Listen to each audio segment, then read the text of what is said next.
allegiance.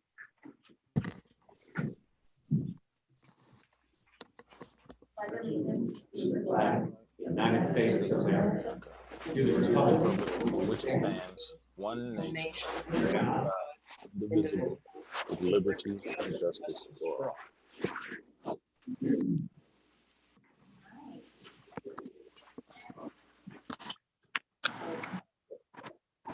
All right, are there any change requests to the agenda tonight? Okay, if not, I will entertain a motion.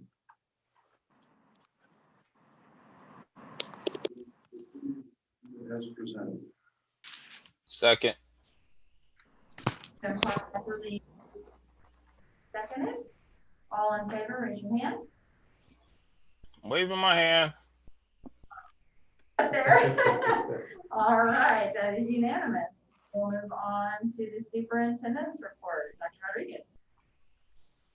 Yes, so we do have a few presentations this evening, and so we're going to do it a little bit differently than maybe we've done in the past, where usually we get to bring kids and staff members to our meeting, which is not possible at this particular point. But we definitely didn't want to lose the opportunity to have some recognition, and we've got 2 recognitions this evening, and so certainly our cross-country team that we want to recognize and our football team. So Greg, you want to introduce, we got, I think, a couple coaches on there and a couple kids from each side. Yeah, can everybody hear me? Yeah, okay. First, I'm going to introduce Coach Otto from the cross-country team. Let her talk a little bit about the boys and girls cross-country team that qualified for the state tournament or the state meet this year. Hi, I'm Coach Otto. The boys and girls both qualified for state, and it's the first time that both the boys and girls team have qualified for state. We ran class 4 out of 5 classes and finished 12th at state, which is their highest finish, and the girls finished. So it was really exciting to take 2 teams. I have Justin Bennett here from the boys team, who's just going to say a few words. Hey, this year was definitely different because of COVID and stuff like that. But we were able to push through it and work hard to get there to that point, to getting both teams to placing second at districts and making it to state. So we had a good year. And I also want to thank the coaches, Coach Otto, Coach White, and Coach Linhart for being such a good coach and getting us to there. Thank you, Justin. And our boys team was led by 5 seniors and then a junior and a freshman. So we would be really sad to see those senior boys leave. They really helped the team, and it was really great to coach them. And then I have Alex Macias here to speak on behalf of the girls team. Hi, I'm Alex. So this year was really fun getting to go to state. It was a big opportunity that we were able to get. And I think that we all really enjoyed it. We were able to PR. Some of us PR during districts and state. And so I really had fun with that. And I wanted to thank the coaches because they made it possible for us. And it was really good. Thanks, Alex. And all our girls are juniors, sophomore, and freshmen. So they'll all be returning next year. So we're really excited about that. So thank you so much for the opportunity to recognize and bring those girls and boys into the meeting today. Absolutely. Congratulations to all of you. Thank you, all 3 of you. Appreciate you being here and appreciate your representation, and a wonderful opportunity, but congratulations on your success for sure. Yes, definitely. Congratulations and thank you very much. Thank you. All right, we'll move over to the football side of things.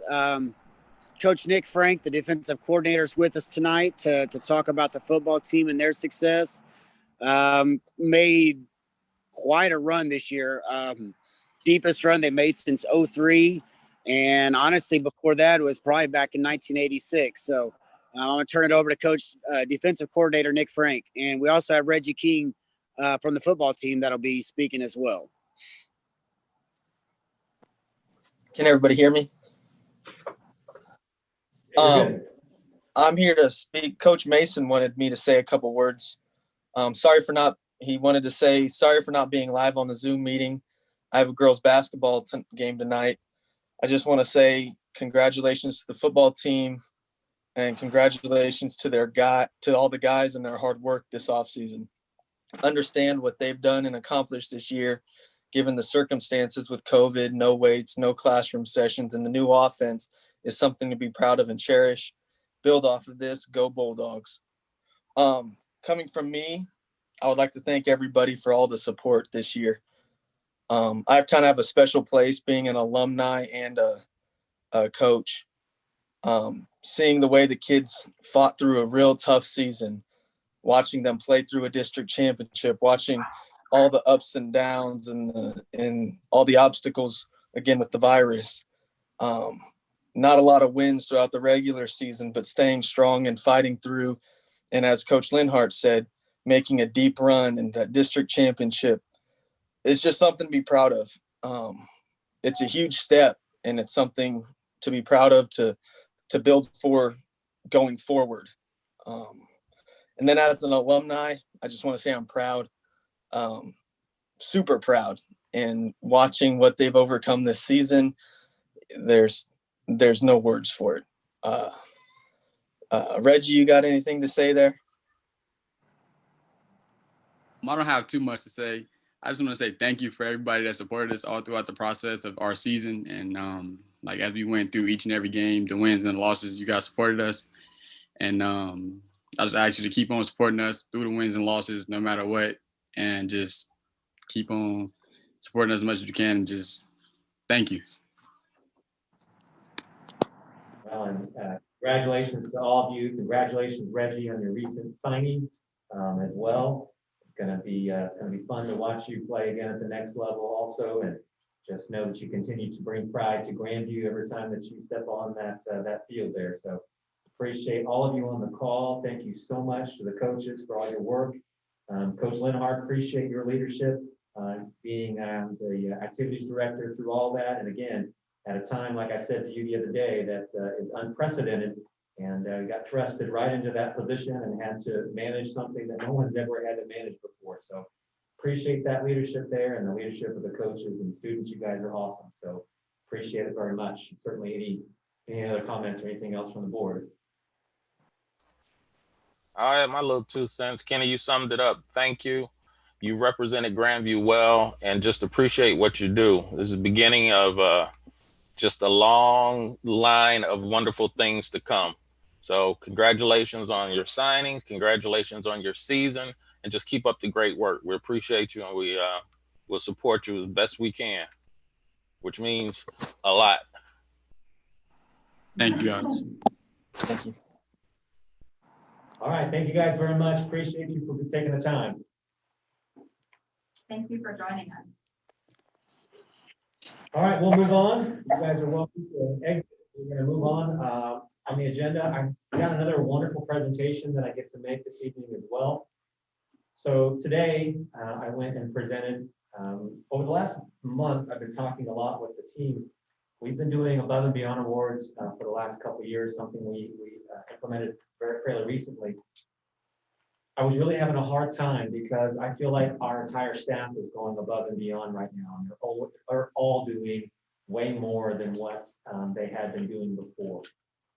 But there was an opportunity that we got a story a couple weeks ago of a situation that occurred, and I just felt like this was the epitome of what this award really was supposed to mean. And Ms. Goki was on a call with a Zoom call with students.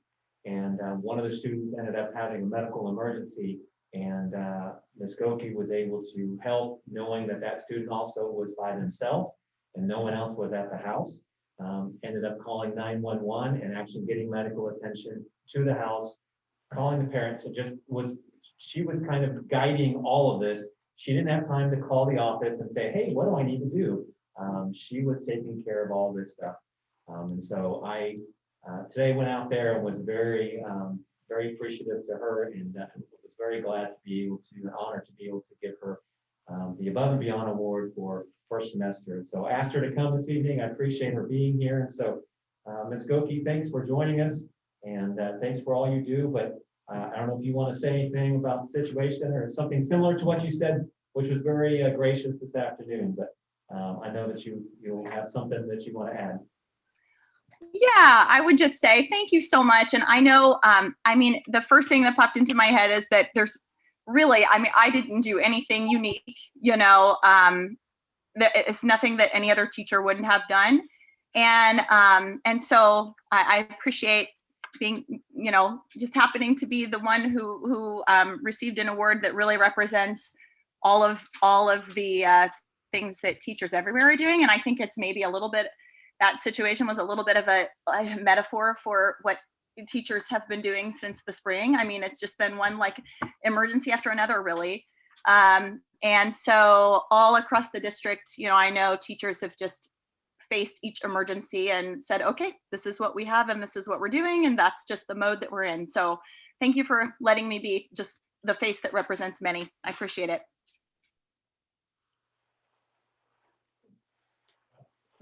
Like I said, she jumped into action. I appreciate her very much. I agree.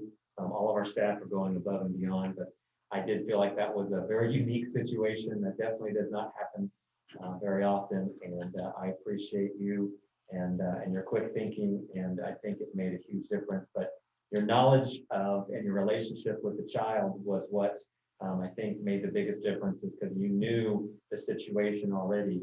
And we're aware of all that stuff. So thank you very, very much. I just wanted to make sure and recognize her.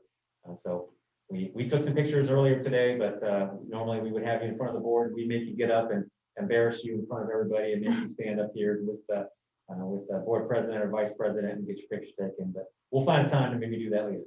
Okay, thank you.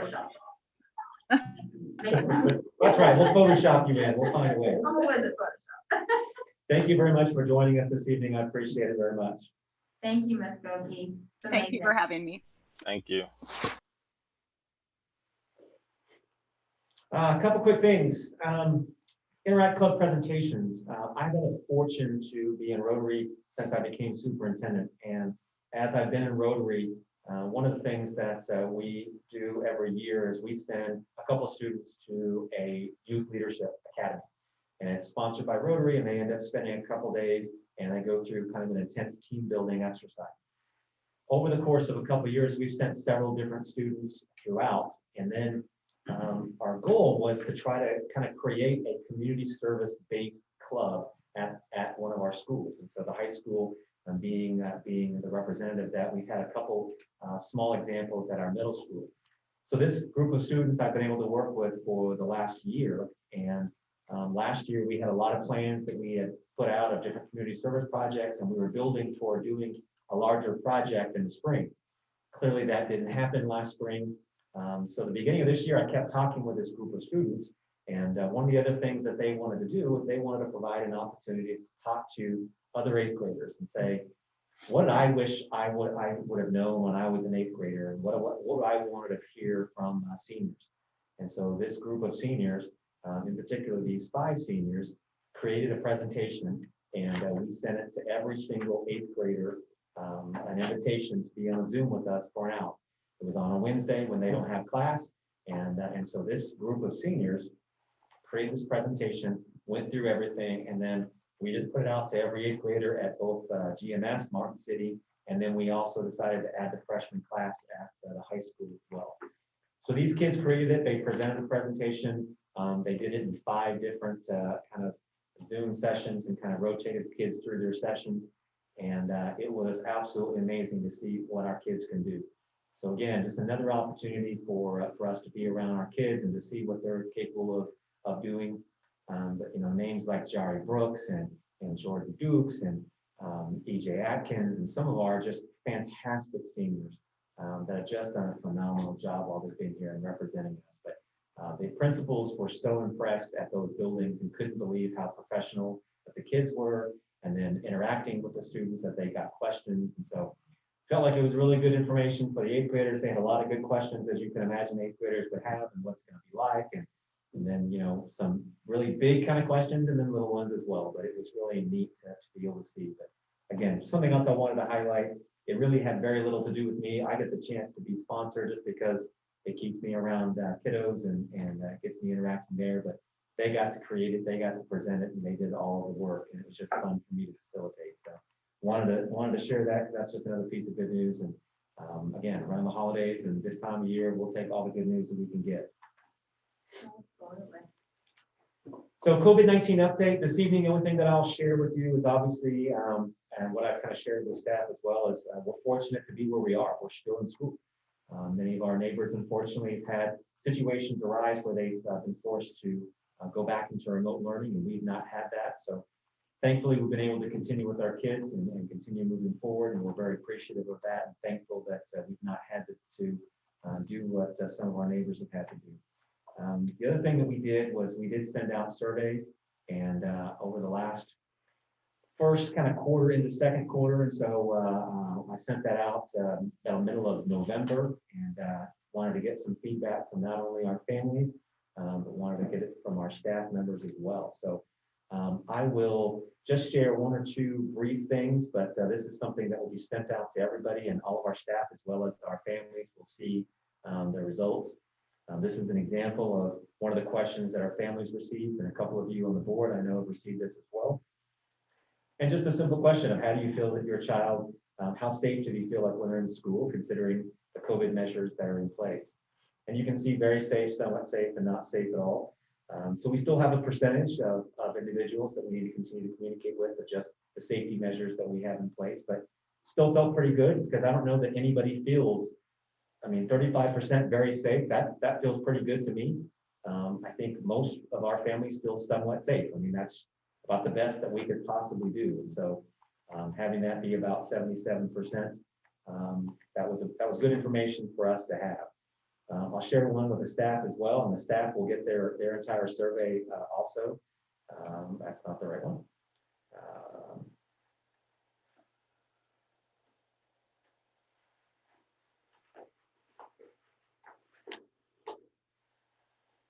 That's not there. There it is. Same kind of question. How safe do you feel that you're at work? And it's a very similar response. You see about 27% feel very safe, and 59% feel somewhat safe. Once again, I think that's about the best that we could potentially hope for. 13% actually lower than the families felt with sending their kids. So again, I don't know that I was hoping or even close to get over this. I think this is about what I expected for us to have. So I'm not sure that we're ever going to get 100%, because I think that's just where we are. So a lot of questions like that, and trying to get to the heart of with our staff was what can we do better? What went well, what didn't go well, and same thing with our families is what do you think has gone well and what hasn't gone well? With our families, the overarching result was that really the communication with the teachers has been really good. Most of our families felt really good about the communication with our staff, and that our teachers are reaching out and really trying to help. The success rate of our kids and how they're doing is definitely not 100%. It's definitely some challenges there, but the definite message from our families was that they know our teachers are working really hard and are trying to reach out and trying to help. With our staff, same basic premise of most felt like our rollout and the way that we did it was done as best as we could. Several, certainly there was a percentage that didn't think that we did the right thing bringing students back at this time, which again, I fully anticipate, and I've talked to a lot of those staff members. So again, I'm not sure that we were ever, and I was not thinking that we were going to be at 100% of anything. I think we're always going to have challenges, and we're going to have staff members that have severe concerns.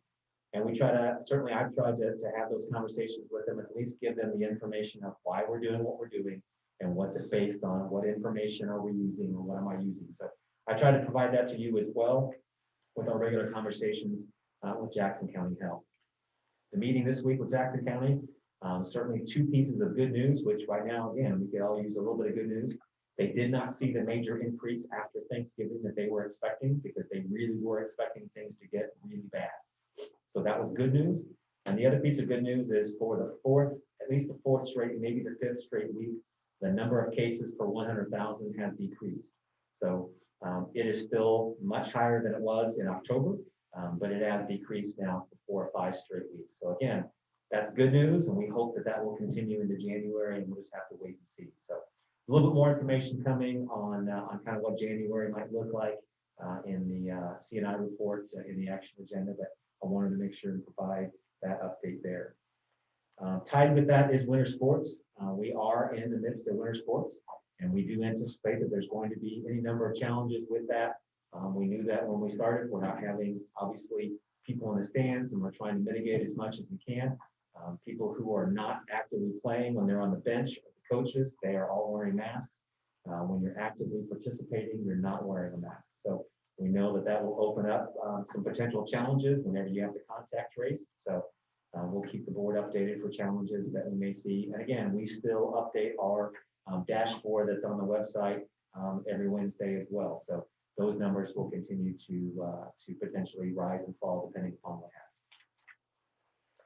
Last piece for me is just board priorities update. There's a lot of things in the good news that I'm not mentioning, but certainly please make sure and see that.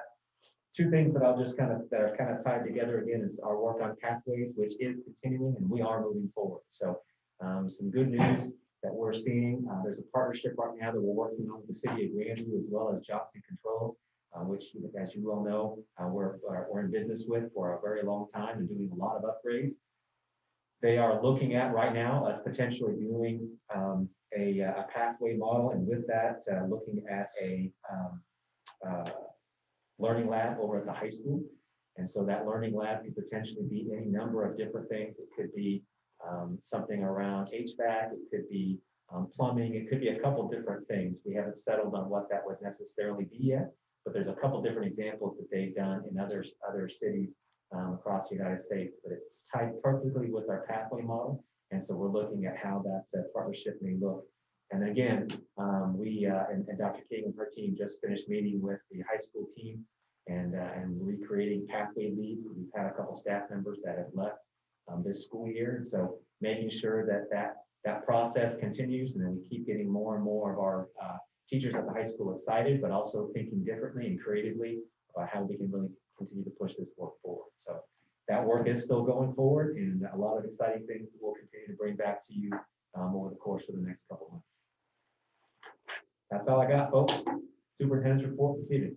Would the learning lab be part of the class or like an extracurricular type thing? It could potentially be part of the class. It could be part of and tied to one of our pathway things. So if it's, let's say that it has something to do with HVAC, because that's the only thing that's popping in my head right now. It could be HVAC, and so we could have that be one of our IRCs, that are our credentials that our students are learning, are going towards. And so that could be a piece of that class, or it could be a piece of leading them to that credential. It could be outside of that. It just might, these kids are interested in that. And so as a subset of one of the other courses in Woods or Metals or advanced manufacturing, that's going to be tied to some of the learning that they have in that course. Fantastic. Any questions about the superintendent's report? All righty, we will move on then to salient dates. Dr. Rodriguez. Yeah, so just a couple things. Certainly the first day of board candidate filing is December 22nd. But I think right now, winter break, we have one more day tomorrow, and then a much needed and deserved break will begin on Monday and take us through January 1st. And then we'll be right back at it. Fantastic. I know I've seen a couple of emails from teachers that have said, I'm not checking emails on the break, and I hope many teachers do that. I hope they take the break that they need. I do too. I know some of them will say that, and I know some of them will still find at least a couple times to do that. And it's because they know if they're checking, it's because some of their kids are doing something and they want to provide feedback, or at least get back to them. So absolutely. I understand, but I agree with you. I hope they take advantage of it as well. Absolutely. All right. We will move on to the Finance Committee report and Front Board. Finance Committee met on December 15th at 5:15 here in the boardroom. In attendance was myself, Chuck Front, Pastor Damon Green, Mr. Kessinger, and Andrew Cook, Assistant Superintendent. We had no guests in attendance. Ms. Cook asked if there were any questions related to the regular board meeting December 17th. There were none. Inspections of warrants. The committee inspected representative warrants. Mr. Green examined all warrants over 15,000. Mr. Cornwell examined district purchasing cards. Mr. Kissinger examined expense reimbursement warrants. Ms. Cook responded to questions. Based on examination, the Finance Committee recommends that the warrants be approved by the Board of Education. The meeting adjourned at 5:38 p.m. All right, thanks, sir, for that update. We'll move on to recapitulation of funds. Dr. Rodriguez? Yeah, got a few little things here and there that we need to discuss. Ms. Cook? Yeah, the financial packet for the board meeting is through the month of November. If you look at the revenues, you will see that we are down approximately 2.2 million from this time last year. A lot of this is due to the timing of some receipts, but also we had the reduction in state aid at the beginning of the year. And at the beginning of the year, we were not receiving even any delinquent taxes because of some adjustments from the appeals from the Board of Equalization. So we are starting to receive our tax revenues. We got a nice little chunk last week, and we'll get some tomorrow.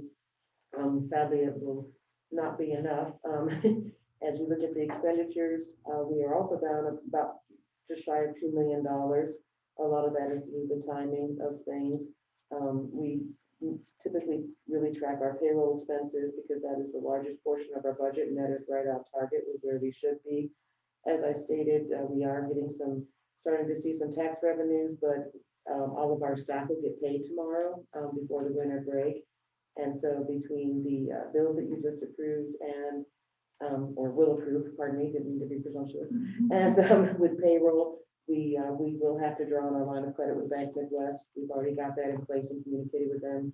We'll be borrowing $1.7 million. The good news is on Monday, we'll receive our state aid.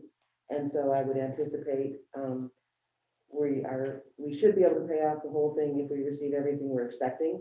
If not, I will pay back what we can, and we'll pay back the rest of it next week, because I would expect a sizable distribution from the county next Thursday, probably, because Friday is Christmas. But so we will have to borrow some money, but very short term. Do we have to pay interest when we do that, like super short? Yes. What's the interest rate? It was in the, it's based on, it's based on prime rate. Okay, I'd have to look back to That's okay. confirm. I was just curious, I couldn't remember.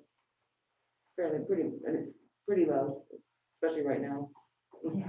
Yeah, We'll say this again, hopefully, as we move down the road, but you might remember at the beginning of the school year, I also mentioned conversations that we have with the governor and his promise to us that just as state receipts can continue to increase, as long as they continue to come back positive, that their goal would be to hit us pretty hard at the beginning of the year, but then come back toward the backside and try to reimburse us for some of those. So we're still remembering those conversations and hoping that that will still going to be a piece of that as we get into February and March and a little bit further down the road. So hoping that those differences will continue to get less and less, and that'll help us on the backside of the school year as well.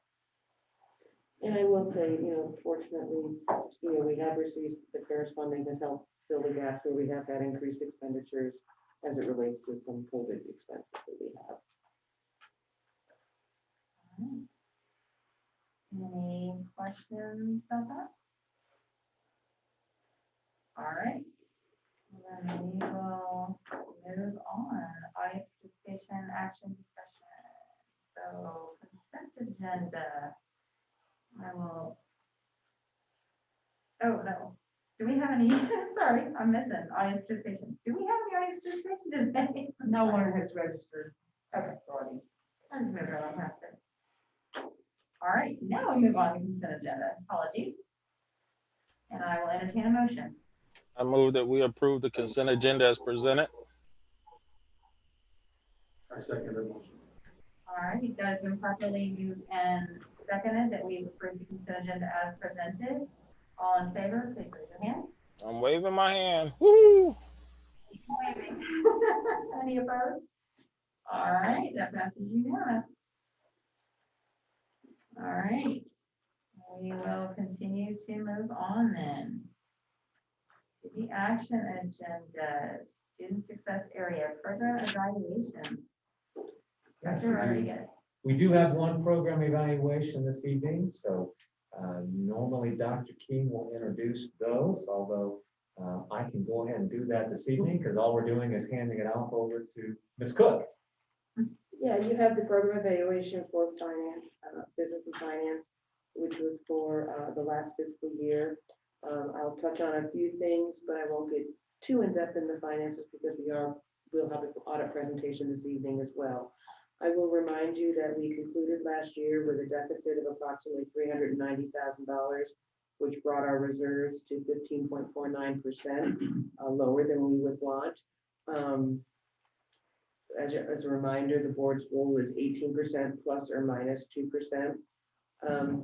We collected 93.3% of our billed current taxes in 2019, 2020.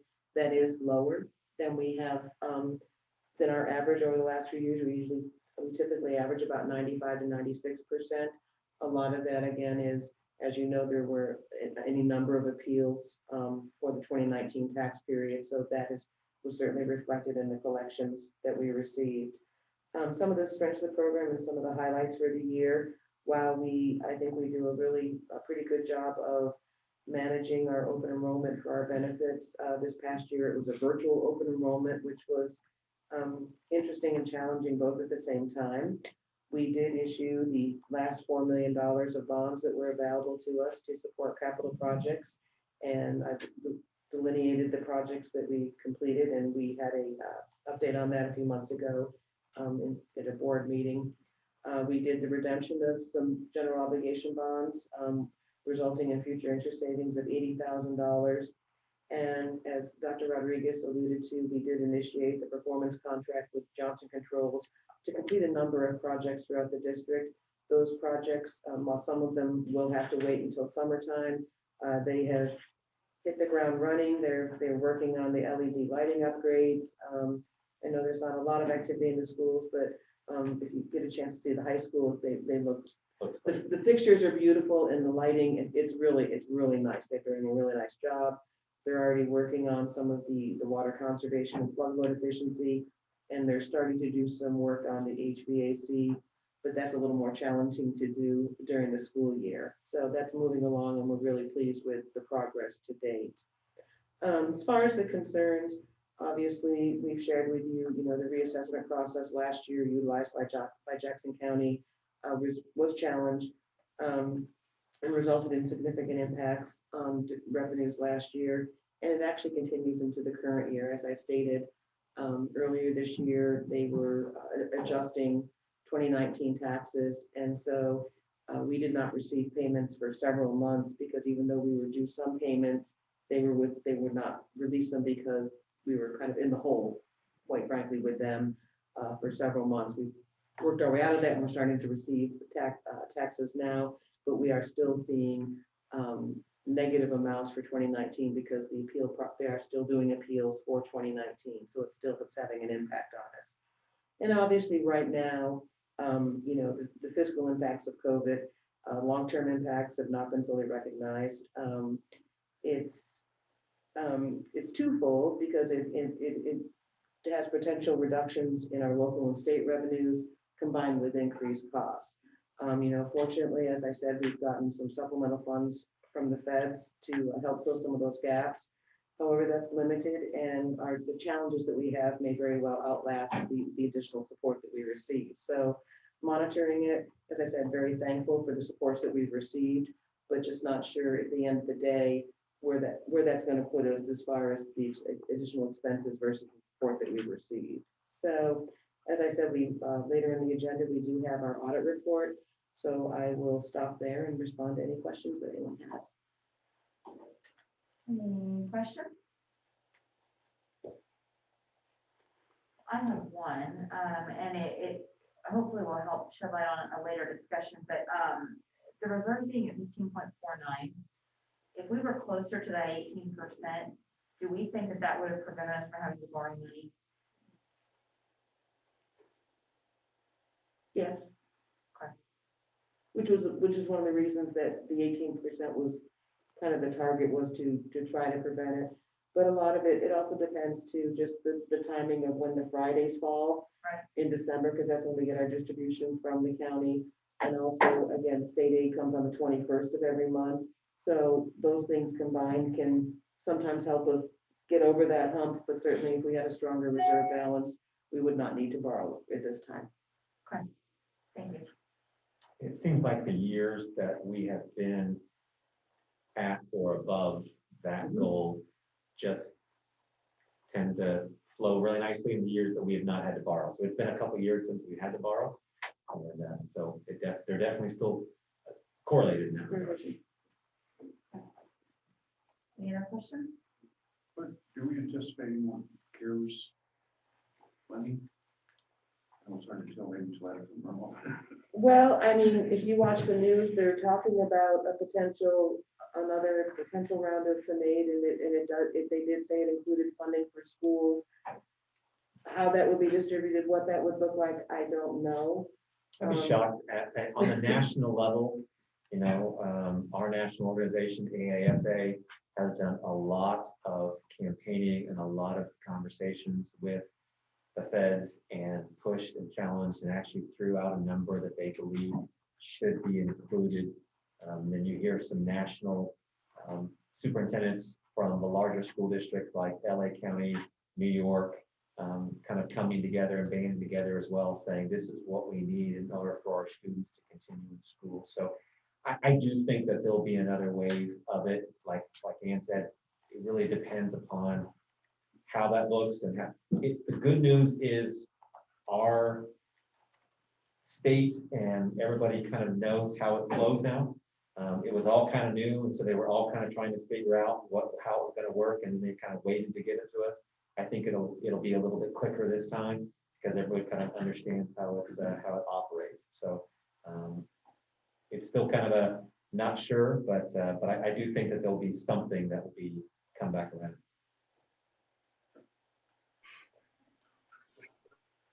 Right.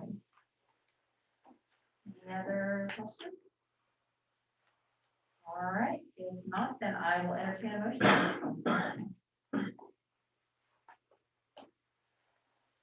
make a motion to approve the findings program evaluation as presented. Second. All right, it's been properly moved in second. Any further questions? If not, then we will do a vote. All in favor, raise your hand.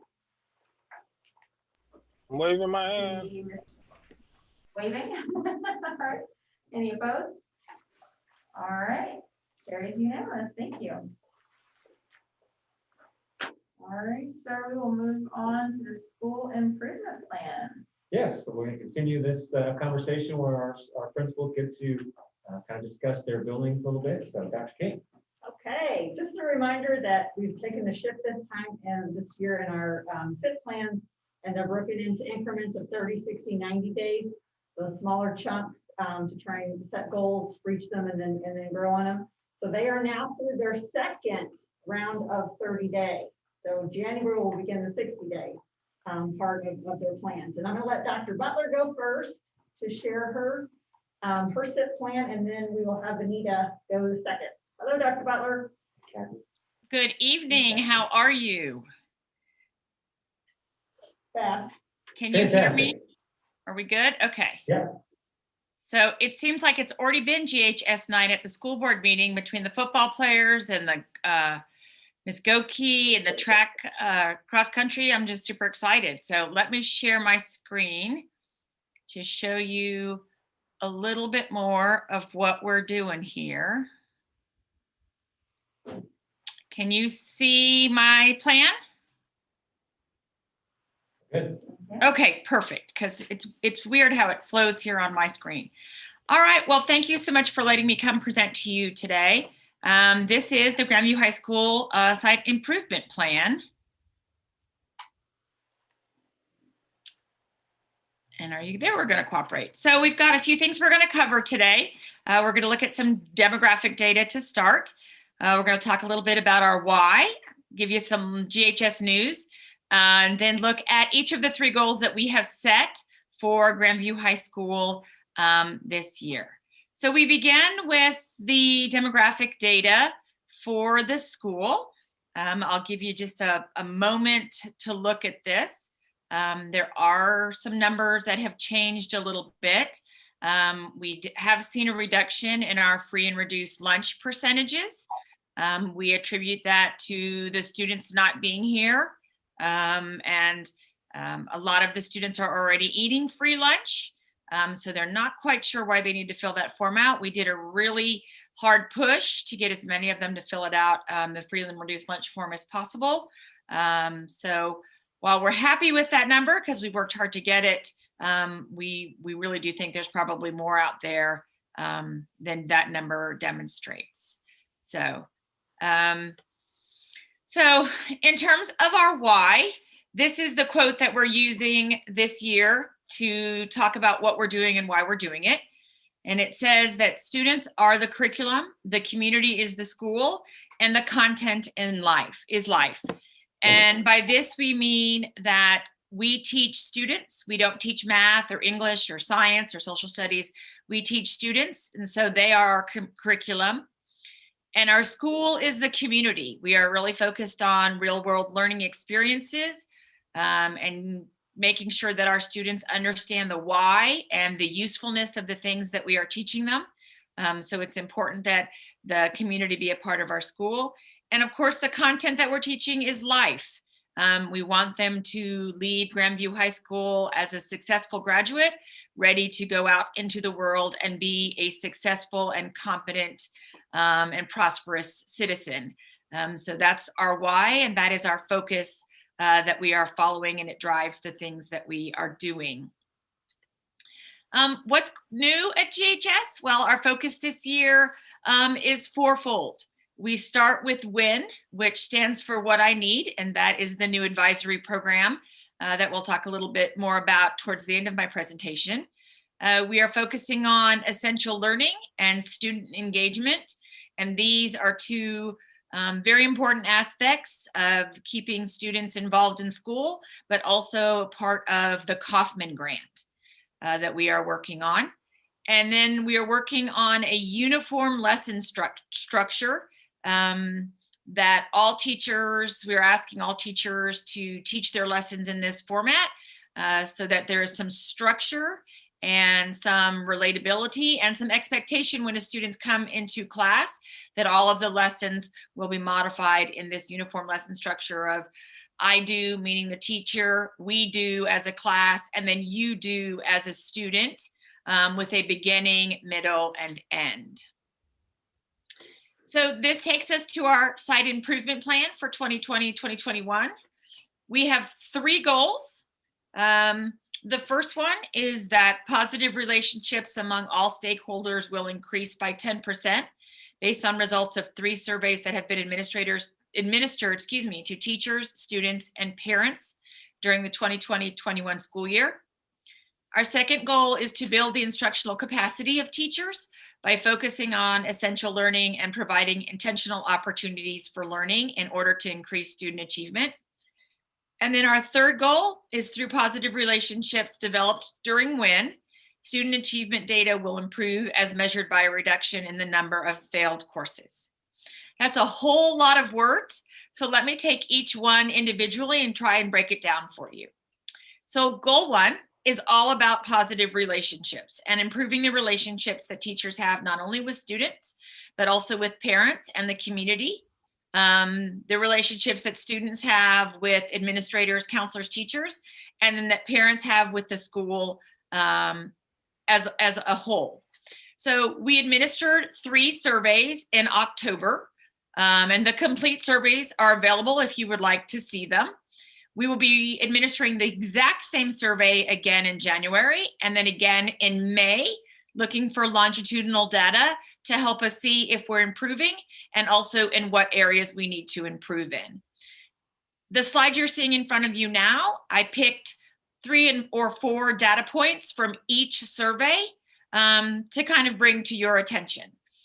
In terms of student data, I was really pleased to see the percentage of students that have pride in being a Grandview High School Bulldog. and the percentage of students that feel safe at Grandview High School. Those are great numbers. The next two numbers are things that we need to work on. 28% of Grandview High School students have been absent because of a disinterest in school. That's almost a third of our population have decided that they didn't need to come to school because it wasn't interesting or wasn't something that I wanted to do that day. We are trying to address this through WIN and the relationships that we are addressing in WIN, and also attempting to increase student engagement through our lesson plan planning and the essential learning things that we're doing there. 29.5% of students don't feel there's at least one adult at GHS who knows them well. Again, this to me is heartbreaking. Every student in this building should have one adult that they could go to and trust, whether it be an administrator or a counselor or a teacher or a janitor for that matter. They should have someone they can talk to when they have a challenge, someone that would advocate for them as an adult when they need it. So we are addressing that through the WIN program and the relationships that are being built between those teachers and the students in their WIN classes. In terms of parent data, I'm happy to say that 90.8% of parents feel welcome to be an active part of our community here. And 87% of parents feel their concerns are valued at GHS. That bottom number, while it appears small, 11.7% of parents feel GHS staff don't communicate with them about their students' academic behavioral problems. It's large to me because I think 0% of parents should feel that we don't communicate with them. We should communicate with parents about the good stuff and the bad stuff and the challenging stuff and the A's and the C's and the F's. So we're going to work on bringing that number down to 0 as well. In terms of staff data, 80% of our staff responded to the survey. 87.9% of teachers feel safe working at GHS. 91.5% of teachers feel GHS emphasizes building positive relations among staff and students. I was happy to see that number. That means the message that we've been sending all semester about the importance of relationships and having positive relationships, not only with your students, but with other members of your team, is starting to reach home. That was a pleasing number to see. The bottom two numbers, as an administrative staff, we are focused and working on. 15.3% of teachers don't understand the mission and vision of GHS. We need to work on that because if we're all going the same direction, which is what the mission and vision should dictate, everybody needs to know what it is and where we're going. So we are definitely focusing on that in our PLCs and PD. 18.6% of teachers don't feel administrators encourage them to do their best every day. We are working on that in our small group meetings that we're having with teachers, so that we as administrators can understand what we need to do to encourage them to do their best every day. What are we missing? What supports are we not giving? What additional professional development have we not provided? What are the things we need to do to encourage you as a teacher to do your best every day? So like I said, we'll be re-administering these surveys in January and start comparing the data to see if it's consistent and see what other areas we need to do to work on. Goal 2 talks about building the instructional capacity of teachers by focusing on essential learning and providing intentional opportunities for learning in order to increase student achievement. I put the definition there for essential learning just to make sure you understood what it is we're focusing on. So essential learning to us is to focus on what skills and understandings are most important and absolutely necessary within each unit, and sometimes even with each lesson that you teach. In layman's terms, what that means is that every time a student enters a classroom, the information that's being taught and being provided is absolutely essential. The teacher has decided that that skill is something that you absolutely, as a student in my class, have to master. How are we doing that? We are determining what is essential for the 2020-2021 school year for each class. We're determining how long it will take to teach that topic by unit and by lesson. And then we're looking at the number of minutes left in the school year and determining how many minutes we need to spend on each of those topics to ensure that we cover each and every one. Essentially, we're beginning with the end in mind. If at the end of the year, we want to make sure that our students know all of this stuff, how do we get to the end of the year and not say, oh, oops, we didn't get to cover this stuff. That should not happen based on the stuff, based on the work that we're doing under this goal. And then of course, because most of our students are in a distance learning environment, we're looking at how we can best teach these lessons in a distance learning environment, because for most of our teachers here at Grandview High School, that is a new experience. The format of the lesson is something we call I do, we do, you do. And what that translates to is I do as the teacher, I explain the lesson, I do the activity, I show you the skill. We do it together as a class. I provide feedback to the class. You ask me questions as a class, and then you do as a student. You demonstrate to me that you have mastered this piece so that we can move on to the next skill. Each of these lessons has a beginning, a middle, and an end, and potentially a homework piece if you as a student require additional practice. Underneath each of these topics, you will see some examples of things that would happen in those sections of the lessons. I hope that you see that this beginning, middle, and end turns your lesson into a full circle. So it starts with, as a student, I don't know the skill, the teacher teaches me the skill, I try the skill, and I demonstrate the skill. And each lesson is a complete circle for each and every student in order to make sure that they master it. How will we know that we're improving? What data are we going to use? Well, of course, we're going to use the USA Test Prep data. These are tests that we give to the students throughout the year to test how they're doing on the standards that we're teaching. The numbers that you see in front of you are the school averages for the test that was given the first time. I believe it was given in October.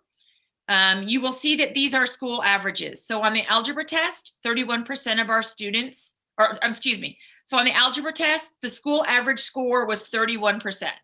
In biology, it was 39%. In English 2, it was 52%. And in government, it was 34%. And while these numbers aren't very impressive and aren't very high, I ask that you please remember that when students took this test, they had only completed a third of the curriculum. So having mastered a third of the curriculum, they scored in the 30s, and the English 2 students scored in the 50s. So we were very pleased with these numbers as they sit right now. Other information that we're looking at is the student data on academic failures. We're tracking students who are failing classes, and we're working very closely with them to figure out why they're failing and what supports we can give to them in order to improve their grades and to improve their mastery of the subjects. And then of course, we have professional learning community work with data that we do every Wednesday. We meet not only as a full faculty Wednesday morning, but they also meet in individual departments and then also in individual section groups every Wednesday to not only look at data, but also to further their work on essential learning. Goal number 3 talks about our WIN class. This is something that I'm super proud of. Even though we're only one semester through it, I think the changes that I have seen not only in the faculty, but also in the students are absolutely amazing.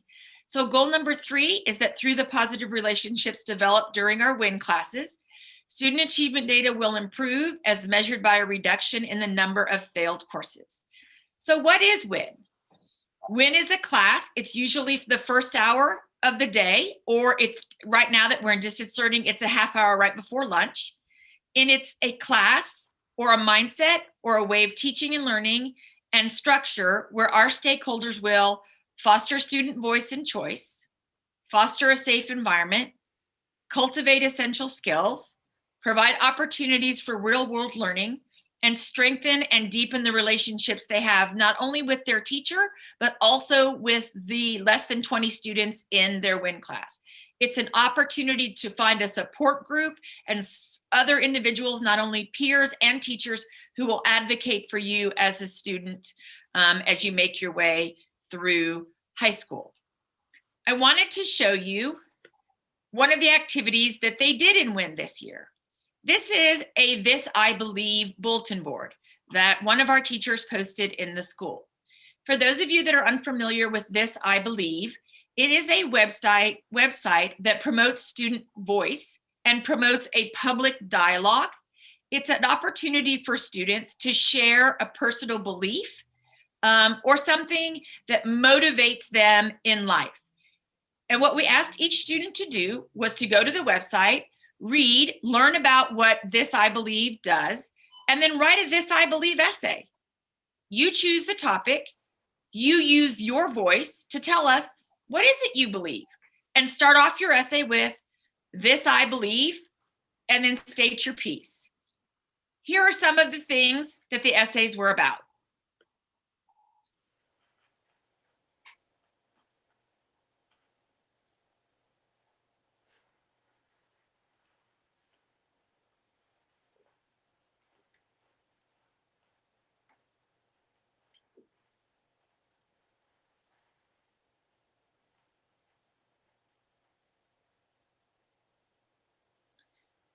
I bolded the bottom one because I think if anything sums up where we are this semester and what we're going through, not only as students and staff, it's that one.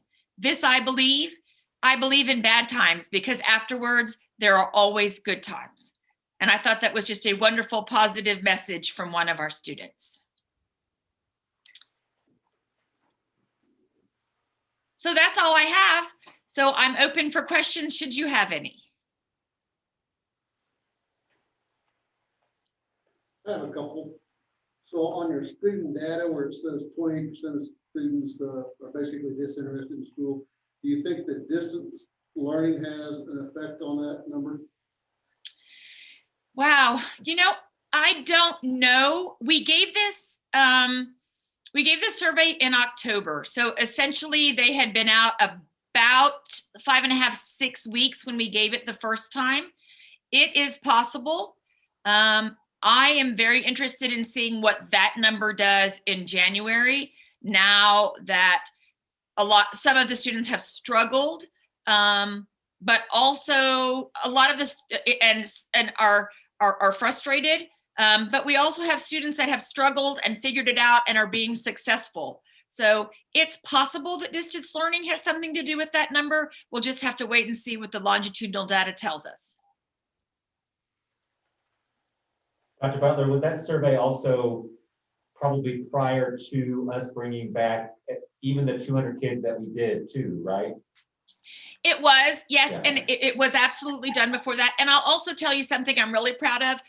The parent survey went home in Spanish. So we sent it home in English and Spanish, and we got a number of responses back from our bilingual parents or Spanish-speaking parents. So that was great. Just to follow up to that, so when that 28%, I guess what constitutes absence? You know, I guess if we're talking virtual, is that one Zoom class, or is that just missing everything completely?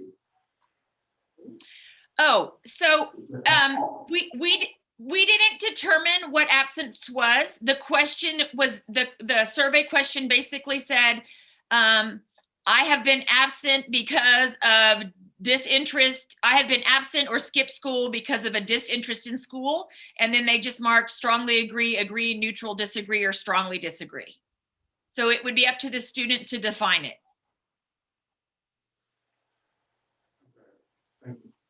Dr. Butler, was the entire staff included in the staff data or just the teaching staff? Just the teaching staff.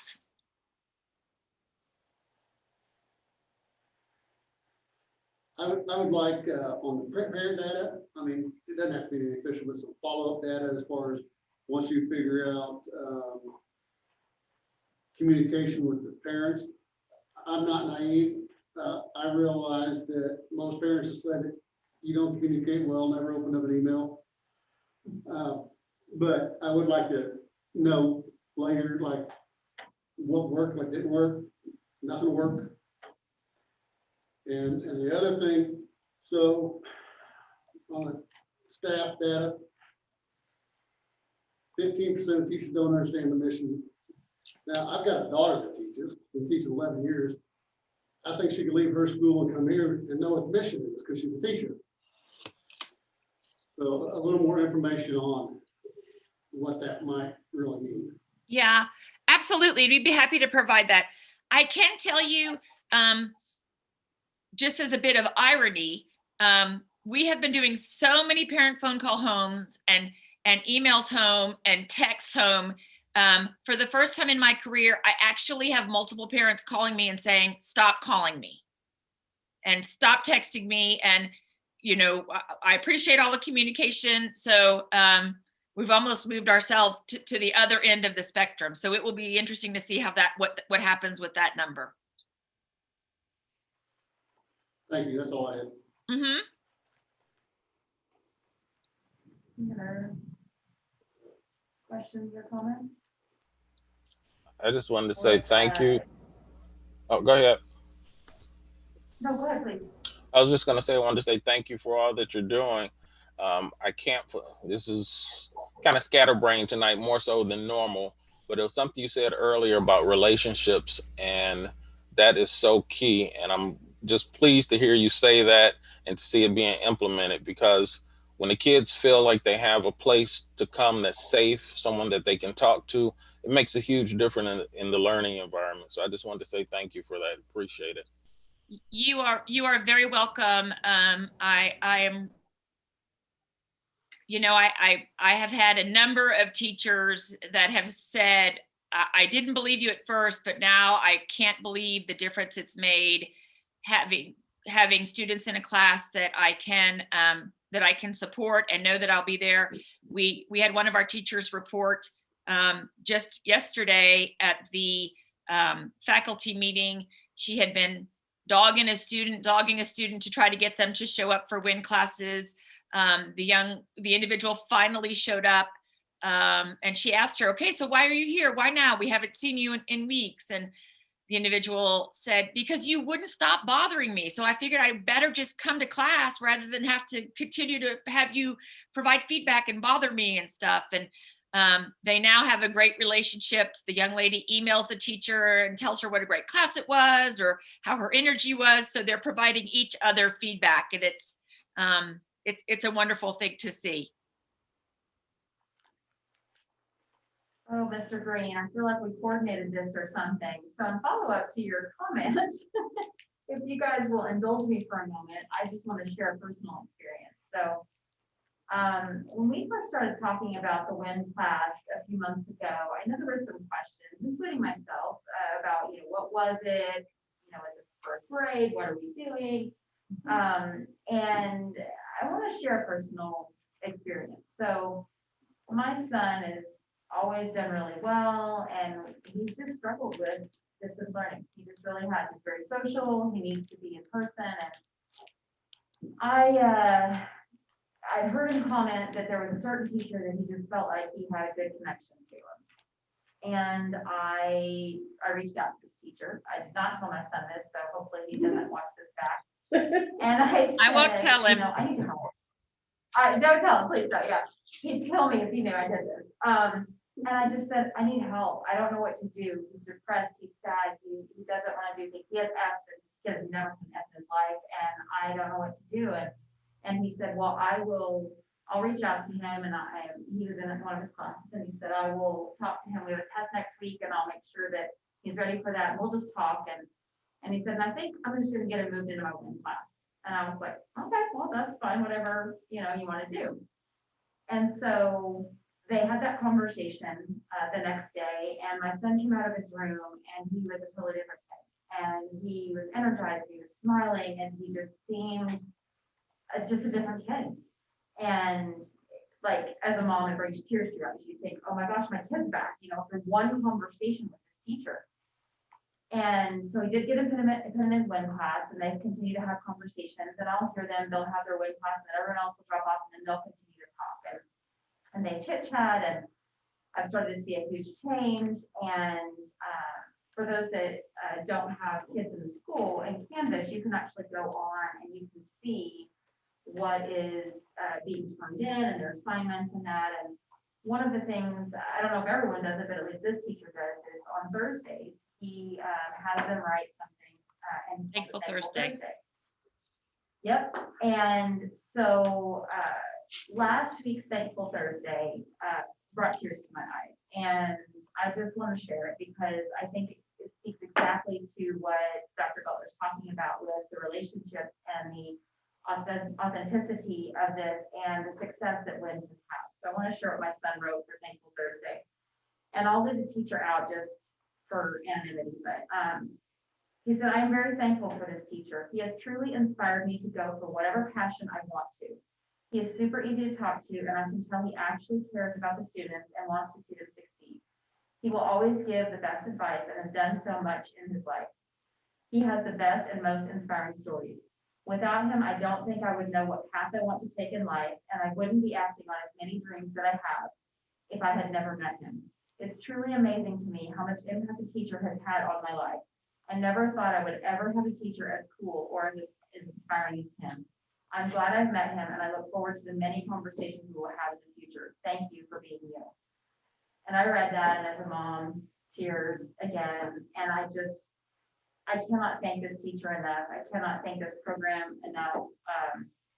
You know, in a normal year, I think Wynn would still be great, but I think it's absolutely critical right now. I need to have these relationships. And, you know, when I think about what my son is going through and how he's handling things, and I look at the number you said where 29% don't feel there's at least one adult that knows them well, it breaks my heart because I just saw in my own son how much difference it has made. And he's back to his normal self, even though he does still, you know, want to be in person. I think would thrive in person and has some challenges that we're working through. But I just wanted to share that with everyone because there were some questions, you know, a few months ago about what Wynn was and why it was important. And so having a personal experience that has shown the success that I just wanted to make sure everybody was aware of that. Thank you for sharing that. I appreciate it. I so wish this pandemic had held off a year so that we could have established Wynn classes in person and then sent the kids home, because I think what we could have done in terms of support for the kids once they had already established a relationship with their teacher would have been immeasurable. But the things that they're doing now are outstanding, and I know it's saving some kids. I just know that. So. Well, and Dr. Butler, you have the fortune or misfortune of having a couple board members' kids as well as the superintendent's kids, but I will tell you, certainly my son being something similar and having a great experience in Wynn. Certainly, I'm a proponent of advisory and doing it the right way, but building the relationships with kids. And, you're supposed to find out different things about your kids. And so certainly when I was able to have conversations with my son's Wynn teacher, and you hear different things about what he wants to do with his life and what he shared with you, that's good, because I want him sharing with somebody, I want him talking to somebody and getting excited about something different. And so certainly been good conversations that I've had so far, and I'm excited to see how this will continue to move forward. So I agree with you. I wish it would have held off, but at the same time, I'm thankful that as was shared, I'm thankful that our students have this opportunity to begin to build relationships at a time that it is so sorely needed. And I don't know what would have happened had we not been able to do this this year. So very thankful that at least we're on this path, and I'm looking forward to seeing how that data changes whenever you give that survey again in January. Yeah, it's a pandemic, but there are so many blessings in it in terms of the amount of professional development we've been able to do and some of the relationships we've been able to establish for the kids. So there's always that silver lining, and we're looking for it. All right. Any other questions or comments on this one?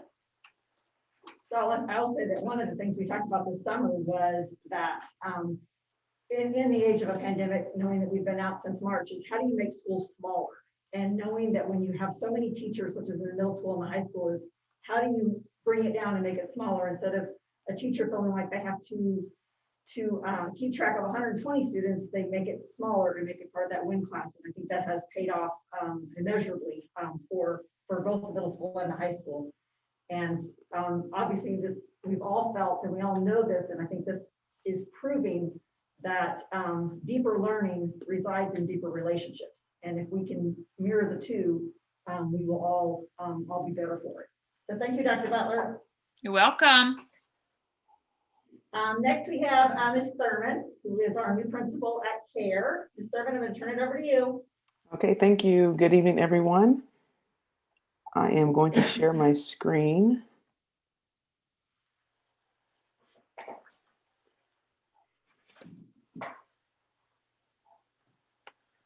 Does everyone have that presentation? Okay, great. Well, thank you so much, Board President Green, board members, Superintendent Dr. Rodriguez, and Cabinet for just allowing me to share our focus tonight, our focus this semester actually, for CARE. And I'll start with our school mission, which is the CARE community will provide a safe, structured, and positive learning environment that promotes individual success for all.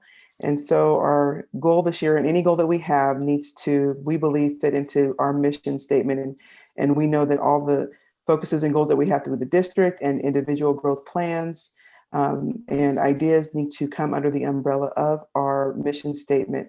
And this is a statement that includes both students and staff. And so we just want, the goal is for everyone to be familiar with it. And this is the reason why we come to school. This is the reason why we come to work every single day.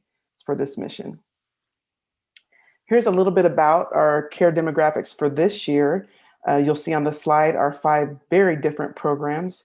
The first 3, TK5, T612, and MOOP, these are the students that are just directly enrolled with us, and we have 83 of those students currently enrolled, and it breaks it down by the demographics, male and female by race, those with IEPs, individual education plans, and those who have free and reduced lunch.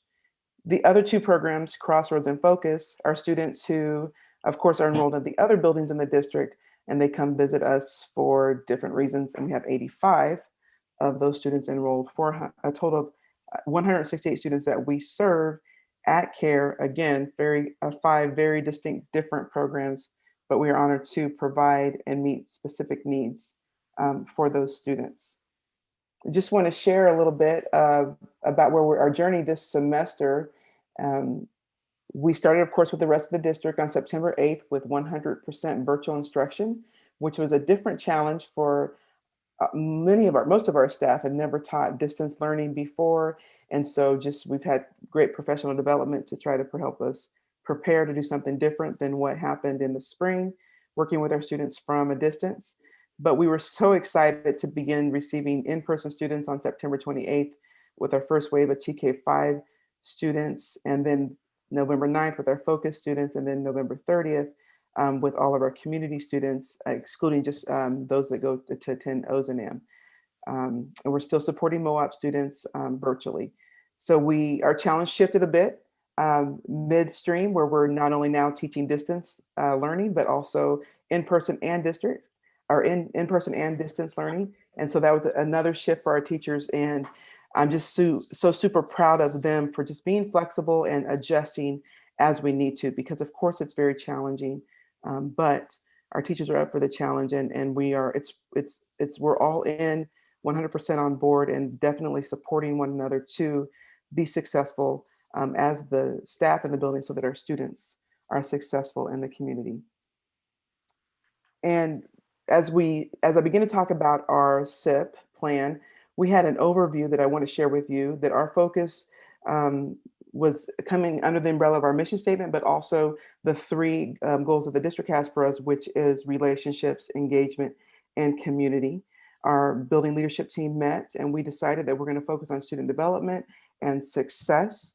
That we want to enhance the quality of education instructions that each of our programs lead, so that it will ultimately result in improved student academics and self-management from our students. And we serve the most vulnerable students in our district with many different needs, and we know that we need to meet them where they're at so that they can be successful, not only academically, but as well as behaviorally. Just wanted to share some of our guiding questions that we used as we walked through our process to develop our SIP plan. And we want our students to be involved in the process. We know that we have to really connect with them so that they'll be engaged, specifically when we were trying to reach them from a distance. And we needed staff to be okay, to feel confident that they could actually teach from a distance and then do both in-person and distance learning, and as well as take care of themselves. And we had to decide, how are we going to best model and teach social and emotional needs, supporting ourselves and one another? And then how do we best engage students? These are our outcomes that we expect from our focus, and that teachers will improve and integrate improved teaching practices, that students will improve academically, students will improve around skills of self-regulation, and that students will increase their level of engagement at all levels. So knowing that this was our outcome, we have 2 goals that we are focusing on for our SIP plan, and we have action plans for each goal. The first goal was that we will increase our academic performance utilizing effective teaching practices. So as we decided on what to focus on and how we could best measure this, we took a look at our iReady scores from the last 3 years, well, 2 years, and then when we tested students at the beginning of the school year, by the way, they were still distance learning, but they all came in to the building to test for iReady, and the others we actually went to Ozanam to have them test for iReady. And so we're just wanting to get a baseline for them, knowing that in the past, our history tells us that our students are coming in below grade level in both reading and math, but with this focus on reading and math and using the iReady scores, iReady assessment as to measure our growth, we do see growth every year. And we are pretty proud that even with distance learning this year, that we tested 90% of our students, which has been an increase from the last couple of years. Students we found are ready to come back to school, and they were just ready to engage at the beginning of the year. We were super excited about that. And I also have some data on here just because of the nature of our school. Students who come in for TK5, they're not always with us, although many do return. And students from T612, again, they're not always with us, but many do return. So we had 9 returning students for elementary this school year, and 19 of our secondary, well, 3 have since discharged since we collected this data. Just wanted to give you an idea that many of them are still reading below grade level, and they're still performing below grade level for reading and math. And so we definitely have our challenges cut out for us, but our goal is to focus on this. We're thankful for the professional development that's being provided district-wide. We're having a push for PD outside of the district, and also using our own staff to provide development among their peers, and we're calling them our experts, our local experts. Our goal is to improve Tier 1 instruction, to implement reading strategies across the curriculum, to use common assessments, and protect and strengthen our professional learning communities, as well as our BLT, our building leadership time, so that we can continue to have conversations about data and our next steps. So we really appreciate even this model of school improvement that really helps us stay focused. We want to use our data to drive our instruction and to make improvements as it relates to academics. Our second goal, is that we will increase student engagement and strengthen self-regulation skills as it relates to student management. So we were taking a look at our recovery room visits from elementary as well as secondary school, our programs. And even though it's not the same from last year to this year, because frankly, we were only in school through February and just a little bit of March last year.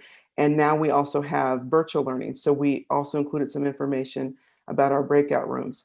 And so recovery information, our students, our recovery rooms is a room that students go to so they can get themselves together after they've struggled with being okay in the regular classroom. And then they're working with either a teacher or a coach, trying to incorporate some skills that they need to learn and practice being okay and being successful in a regular school environment. So we're using those numbers, and our goal, of course, is to decrease as we work with the same students. And we know that our students can learn life skills of being okay.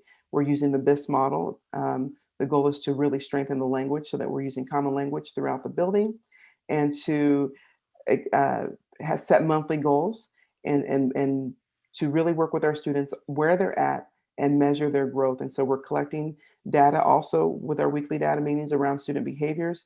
We're creating individual student success plans. We're providing skill-based coaching, and we're promoting student support around behavior and trauma PD for our staff so they can continue to support our students in this way. One of the goals that we know that will help and we have seen help is that our weekly contact with students and families. Our students attend advisory every single day, even on Wednesdays, a virtual day. And so we're connecting with them, but we're also connecting with families, and you'll see our numbers here in a moment. but we want to make sure that we're connecting with parents and guardians to let them know how their students are doing, both positive and negative, and to just to create that tight partnership with them, because they live with their students and we want to learn from them, and we also want to share what we're learning about their students to help them be successful. So you received a copy of our SIP plan, and it looks like this. I won't go over it just from this format, but we did use 4 action steps to work towards our 2 goals around academics and around behaviors.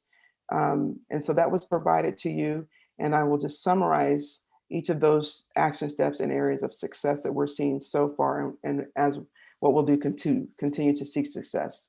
So the first action step was to collaborate every week with professional learning communities.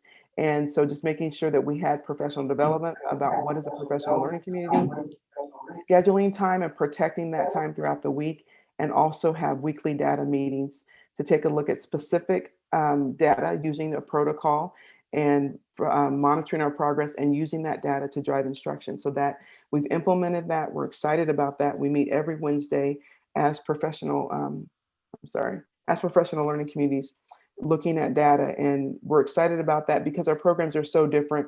Our PLCs are divided by programs.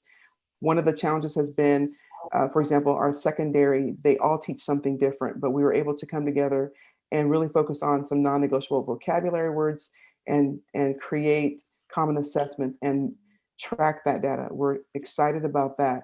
And students are using it authentically and using it verbally as they speak in class, but also in their journal writings and when we're being asked to including it in their content classes. So some of the success has been weekly data meetings have been held. Students are showing growth in all of our programs. They are taking the assessments, even, we're finding ways to deliver those assessments. If they are not, if they need additional support, we're providing paper copies. We've been going out to OZNM, for example, to provide support around that. And we're just seeing students being engaged in that process. Our next step is to continue our weekly data meetings using specific questions, teaching our students how to be successful in their independent studying, because we know that's also a challenge, especially even when we're not working with them collectively on Wednesdays. We really need to practice what that looks like to work independently. And we'll continue using and adding academic vocabulary and creating opportunities for students to use those words. Our next action step is we wanted to make sure that our teachers across programs align their SLOs and growth plans with their individual areas of growth. And so this was something different for them this year. And we asked teachers to take a look at where do you see that you need to grow, that you can best help support your students in the classroom. So we made sure that that was happening. They're participating in PDs that specifically focus on their growth, and we're having those conversations as we have classroom observations and feedback meetings around how does what's happening in their classroom tie into their SLOs and growth commitments for this school year, and what impact is that having on students. We'll spend some time in January reflecting on that and determining next steps for teachers so that they can meet their goals this school year. And action step 3 is we have a commitment to building relationships with students and families. We have a weekly family contact log that every teacher's being asked to update. We send out weekly newsletters, weekly phone blasts. We're doing home visits. We have individual student meetings, even via Zoom with students at OZNM, with students in homes, or even if they're living with their parents. We're engaging parents in those meetings. Again, we have our weekly advisory meetings. And so we're super excited to see an increase in parent-teacher conferences this year, 100% participation in our focus program and also our elementary program. We had 40% participation in our T612 program, which is significant because many of our kids don't live with their parents. They are, many of them live at OZNM or in facility or a group home, but we were able to contact case managers and also pull in parents that we would normally contact. We believe that that's a direct result of our weekly contacts with parents, and so they participate in parent-teacher conferences. We were super excited about that. All our teachers were on the Zoom, and the parents were able to meet with their teachers, but they spoke specifically mostly to their advisory teachers because there's already that connection there. We're also seeing an increase in our monthly growth in contacts. Starting in September, you'll see that we had 246 contacts with families. It increased to 569 in October, and then increased by 1 in November, 570 weekly contacts with families. And so we're excited that we are making that happen. And again, it's happening in a variety of ways. We also are incorporating incentives and celebrations because we're thankful that our students are choosing to engage.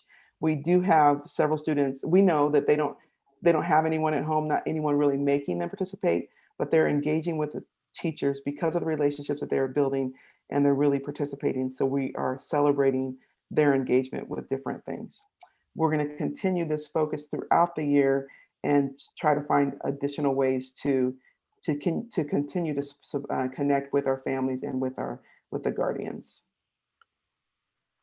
Finally, action step 4 is to utilize BIS practices and use common language to model and support student development of life skills.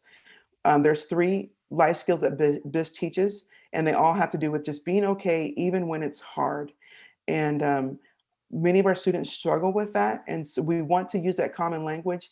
BIS has been around the district for a long time, but we've just really focused on what areas do each program need to strengthen so that we can really help our students be okay, so that they can engage even when they don't want to, even when it's hard. And so every PLC has a monthly challenge that they're working on. We're meeting with our BIS consultant Rex each month, and we're following the data. We have student trackers, and teachers are supporting teachers. This training also includes our both certified and classified staff. Our coaches are meeting with our BIS facilitator and also our secretary, so that we're really using the common language throughout the building and supporting students in that way. We have seen some success with our student individual success plans. We've seen some success in using the common language with staff among students, even in our breakout rooms. And of course, our next step is that we really want to have every student on a plan, because every student is in a different place, and we know that they can go deeper, and the skills that they're going to learn will support them now and in life. This last slide is just some other additional areas of success. We're seeing increases as we're monitoring the data, we're making adjustments, we're letting the data lead our instruction. And so we're seeing increases in ELA performance and math performance in our elementary. We're again using common vocabulary throughout the programs, the elementary and secondary TK5 and T612. And students are using this vocabulary authentically. And it's just so much fun to pop into a Zoom and listen to students provide feedback or respond to questions using this common vocabulary. We're receiving feedback from our BIS consultants as he's taken us through our challenges each month. We have staff that have volunteered even when, at the beginning, our students were distance learning. They were going over to Ozanam to meet with students. And we still are continuing to do that even via Zoom, so both on campus and also Zoom. Our individual success plans, I mentioned those, we're excited about those, and that's in TK5, T612, and even Focus to help our students grow. What has been the biggest challenge has been student engagement, learning virtually. Our students have really struggled with that, but we just make adjustments, and we're just trying to do whatever we can to reach them and help themselves be focused and come up with a plan. Attendance in TK5 and Missouri Options is at an all-time high, and MOOP, Missouri Options, is currently full. We are doing home visits. If we see a student is missing for more than 2 days, we're like, what's going on? If we can't reach them by phone, we're absolutely going over to their houses and connecting with them, and typically they answer, and then we'll see them in school. So we're excited about that. And Kira is now on Twitter, where we want to tell our own story, and eventually you'll be seeing more of us out there. That's what I have to share with you this afternoon. What questions do you have for me?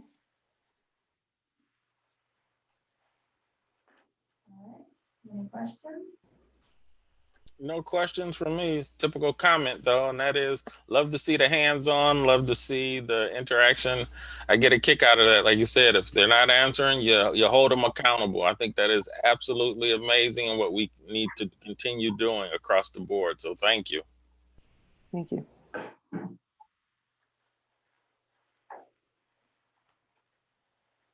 Any other questions? I'd like to just, one of the things that just jumped off of my screen, first thing when we got down to the 2021 improvements goal is 90% of your students have been assessed this year. I consider that pretty darn huge, considering last year was 70% and 52%. Previous year was 70 and 71. I just think that's huge. I'm curious what you think you did differently or what the six, I mean, that's impressive. And then the raise and the growth, and I'm just really pleased and excited to hear. Yeah, I think it's twofold. I think really at the beginning of the year, the majority of our students are at Ozanam, and so some of them hadn't been off campus since March, and they were excited to see their teachers live and in person. And what we noticed is that they really took their time and they did their best. Even our community students who came in, we did tons of phone calls. We had the advisories call. I sent out phone blasts. We were excited to welcome them into the building so they could test. And when they got there, they really they took their time. We'd only been in school for a few weeks, but we had already been reaching out. So I think it's twofold. They missed being in school, and also some of the relationships that we had started with them through our advisory classes and just that constant connection with them. Good job. Thank you. Well, and I'll piggyback on that and just my impressed face on action step 1, the TK5 program, 98% growth at least one level, not 2 or 3 levels. I mean, in a virtual world and these littles having that kind of a growth, I mean, that's a huge testament to what's happening over there. I mean, in my opinion, I mean, I know you're going to expect to see some growth, especially like in the K, because they're just starting out, but 98%, I mean, what's going on? How do we do that everywhere? Yes, I think, first of all, we have a phenomenal team and they're really taking a look at the data and meeting students where they're at. And we do have a smaller group. And so it's just so individualized, the support that's provided for our students.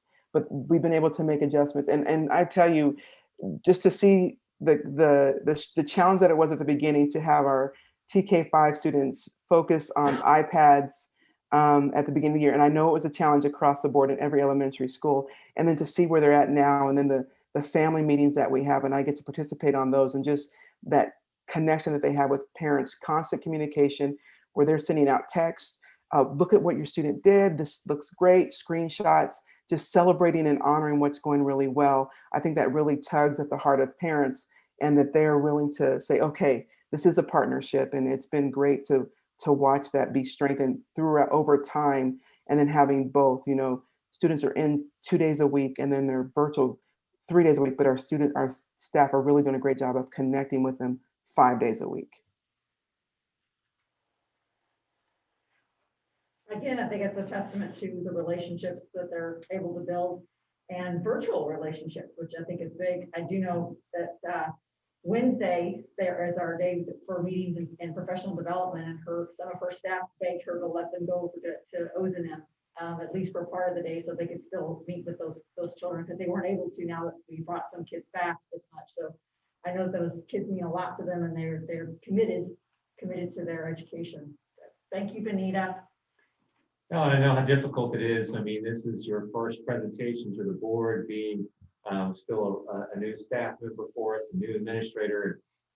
So I appreciate your leadership, and I told you this a few different times, but coming in again in this very different world that we're living in at the moment, that you came right in and jumped right in and were able to build relationships with your team, but your attention to detail, the data that you want to share, and be able to break it down in certain ways. So appreciate your leadership, and I know that with all the programs and all the challenges, You always have a smile on your face, and you're always excited to continue to work with the kids and the staff. So appreciate your leadership and all that you continue to do. Thank you very much. All right. This is just informational for this section, so we will move on then to the next section, C&I update. Yeah, so we have a brief update this evening just to give you a little bit more information about kind of where we are and a couple of things that are happening. So, Dr. King. Okay, so the point of my report tonight is to tell you about the survey we sent out to ask parents what they would like for second semester. Just to review, we had about 44% of our families that chose virtual first semester. And so we were curious how that was gonna, what results we were gonna get back from that. So we've taken that data, we've broken it down somewhat, and we're now going to be at 32% virtual. So we're going to have more students back in a blended section. 265 students to be exact, district-wide will have chosen to move from the virtual setting to a blended setting. So what that's going to do is going to increase some of those blended class sizes. The biggest jump was actually at GMS.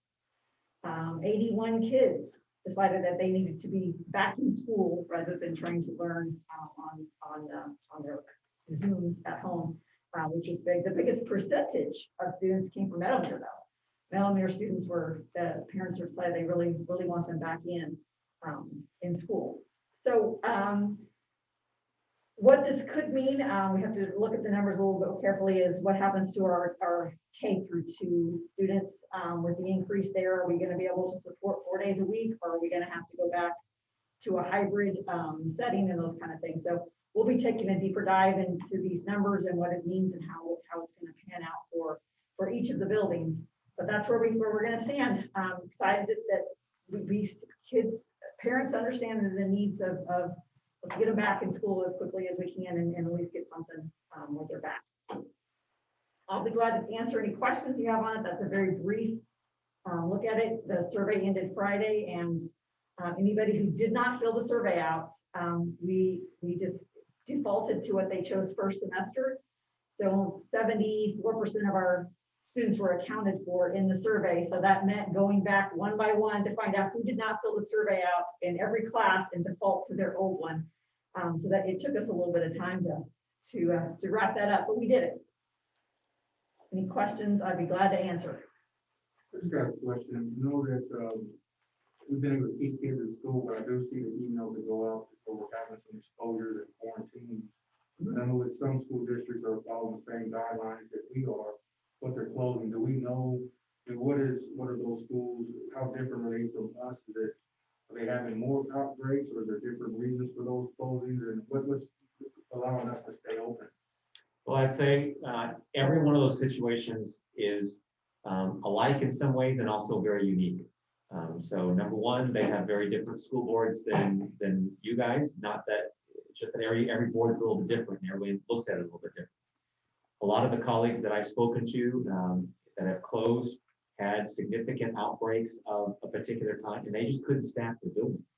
A lot of it had to do with that. You hear things about struggles like we have plenty of beds available in the hospitals, but they don't have enough staff to open those beds. So it's the same thing with us, that we're above any thresholds and we're not necessarily at a spot where we have to close. But if we get to a point where we can't staff our buildings successfully, then we would potentially have to close. So when you look at some of those schools, a lot of what happened was they had so many quarantines and so many of those things that were happening, and even some positive cases, that they ended up having to close those. So, but you also have cases like North Kansas City, where they have only closed their buildings. If they have a significant outbreak in one building, they'll close for 2 days, and then they'll come right back to on-site learning after that.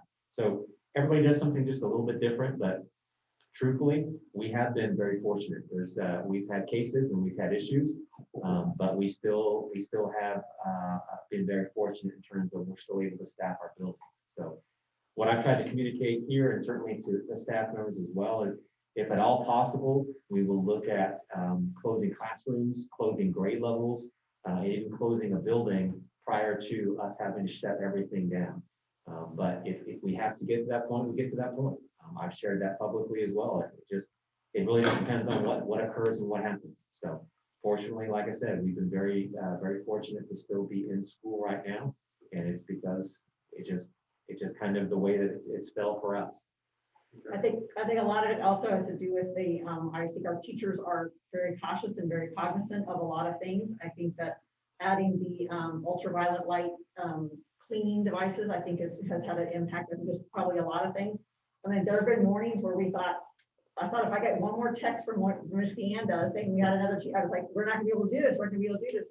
And we always seem to be able to come out. I know that our teachers are taxed. I know that they're having to sub for other teachers sometimes, and they do that without too much grumbling about it. I mean, it's hard for all. And I feel that they're really stretching themselves and really trying to keep kids in, because I think they see the advantage in it as well for the most part. And the feedback that we heard was around that and struggling to cover classes. One of the things that we did right after the Thanksgiving Day break was that we hired a full-time sub for every one of our school buildings. The sub was not assigned to any particular class. It was just to be in the building to help cover on any given day for any number of different things.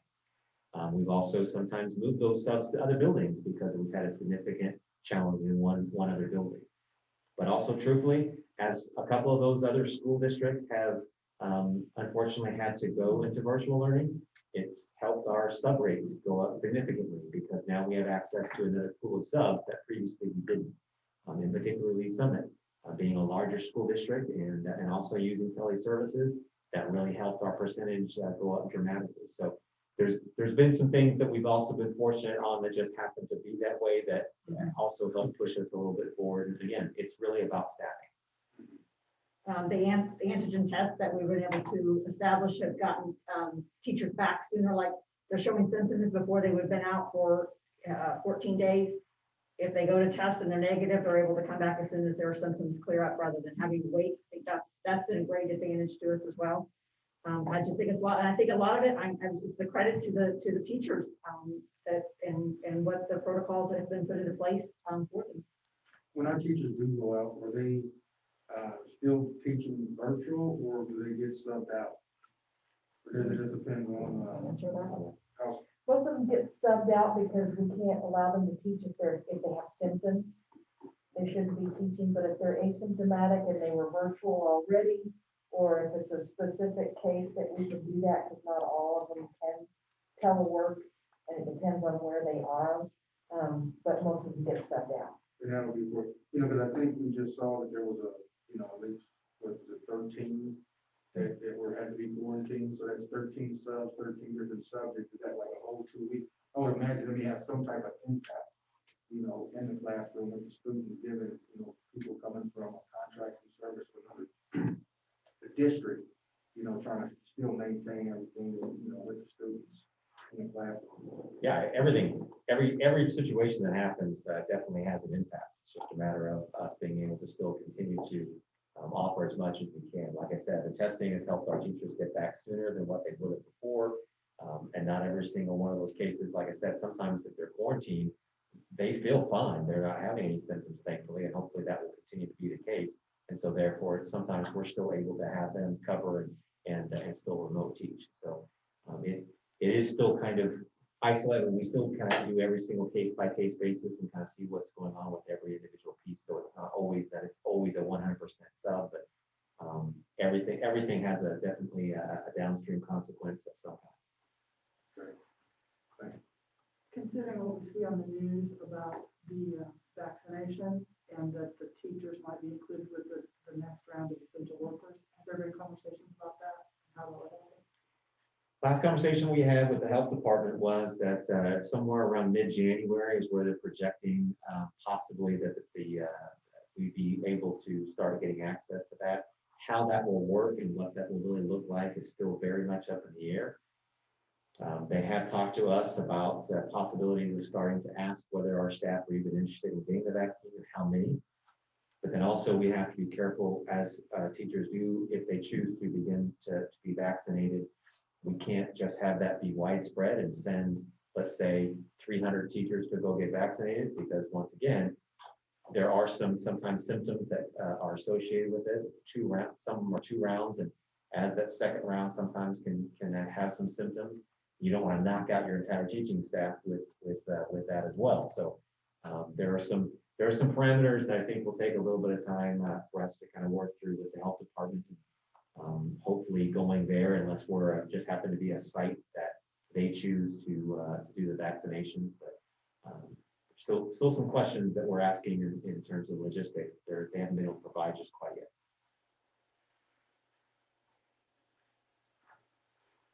Any other questions?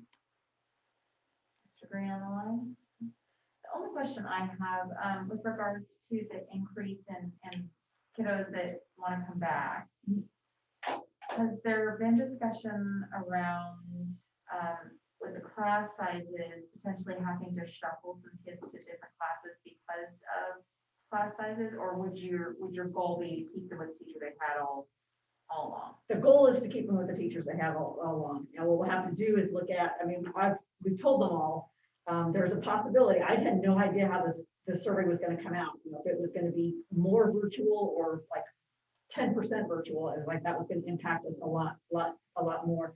This one, it looks as though we're still going to be able to keep a virtual teacher in every building for each grade level.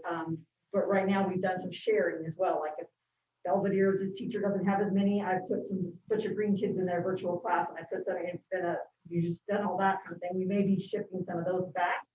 And then also when they're shifting into the new class, they're going to have a new teacher when they come in. The goal is to keep them with their teacher because of that, what we talked about before, that relationship is crucial and very, very important. So we'll just see how that plays out, but that's the goal. Okay. Any other questions? I just want, just overall, do you know what the percentage of attendance is, right now within the schools with respect to whether it's virtual or in class, how we're tracking that and how we're doing? 86% is what it logs into Canvas on our virtual kiddos. Now, they log into a Canvas at least something. Now, that doesn't mean that they did anything, but 86% will log in. When the state is looking at our virtual students, they're only, your attendance is counted by completion of work. It's not counted by how many times they're on a Zoom. It's completion of the work that they are producing. So that's going to be a different kind of look when the semester's over, whatever else, as we start to calculate that.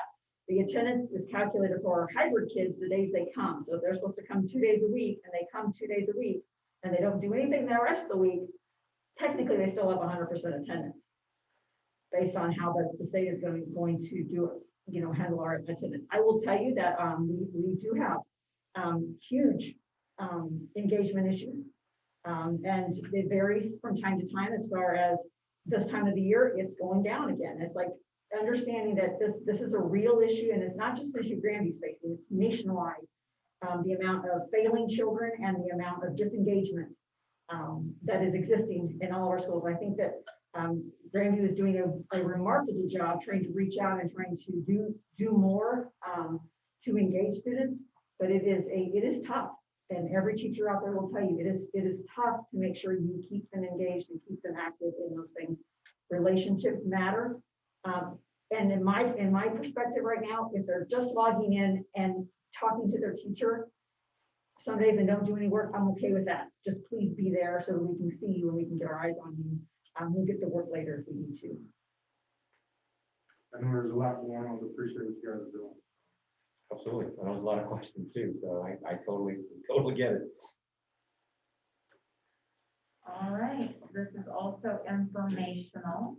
So we'll move on. Workforce excellence focus area. No items submitted this evening. No items. I like that. The next one is resource stewardship.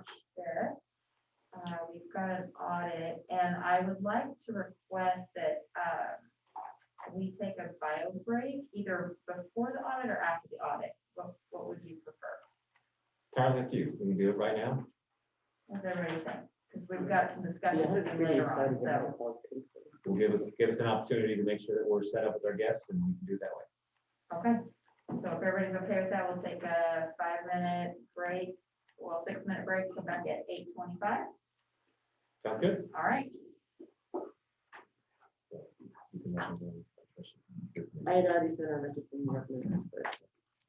She can share anything that she. Okay.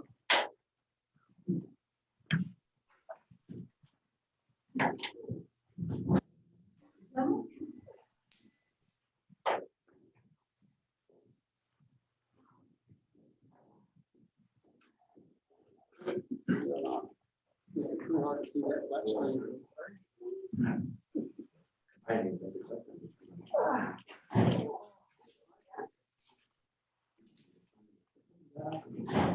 Somewhere that's Theo been while you're bothering us. running around. Oh, yeah. They were. There's a little buttons on There's something wrong. So what were they, what was last person?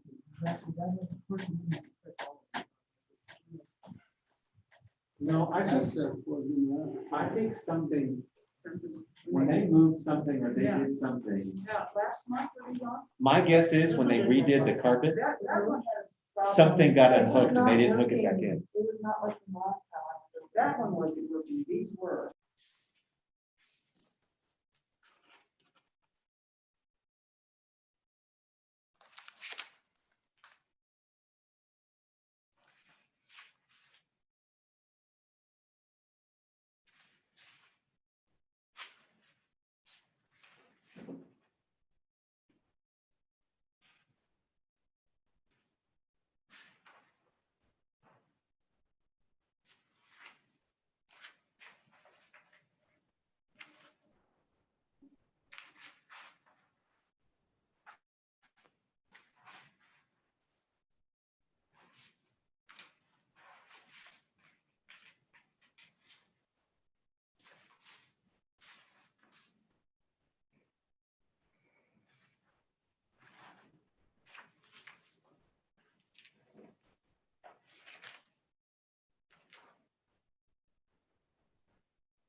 Which is one for sure.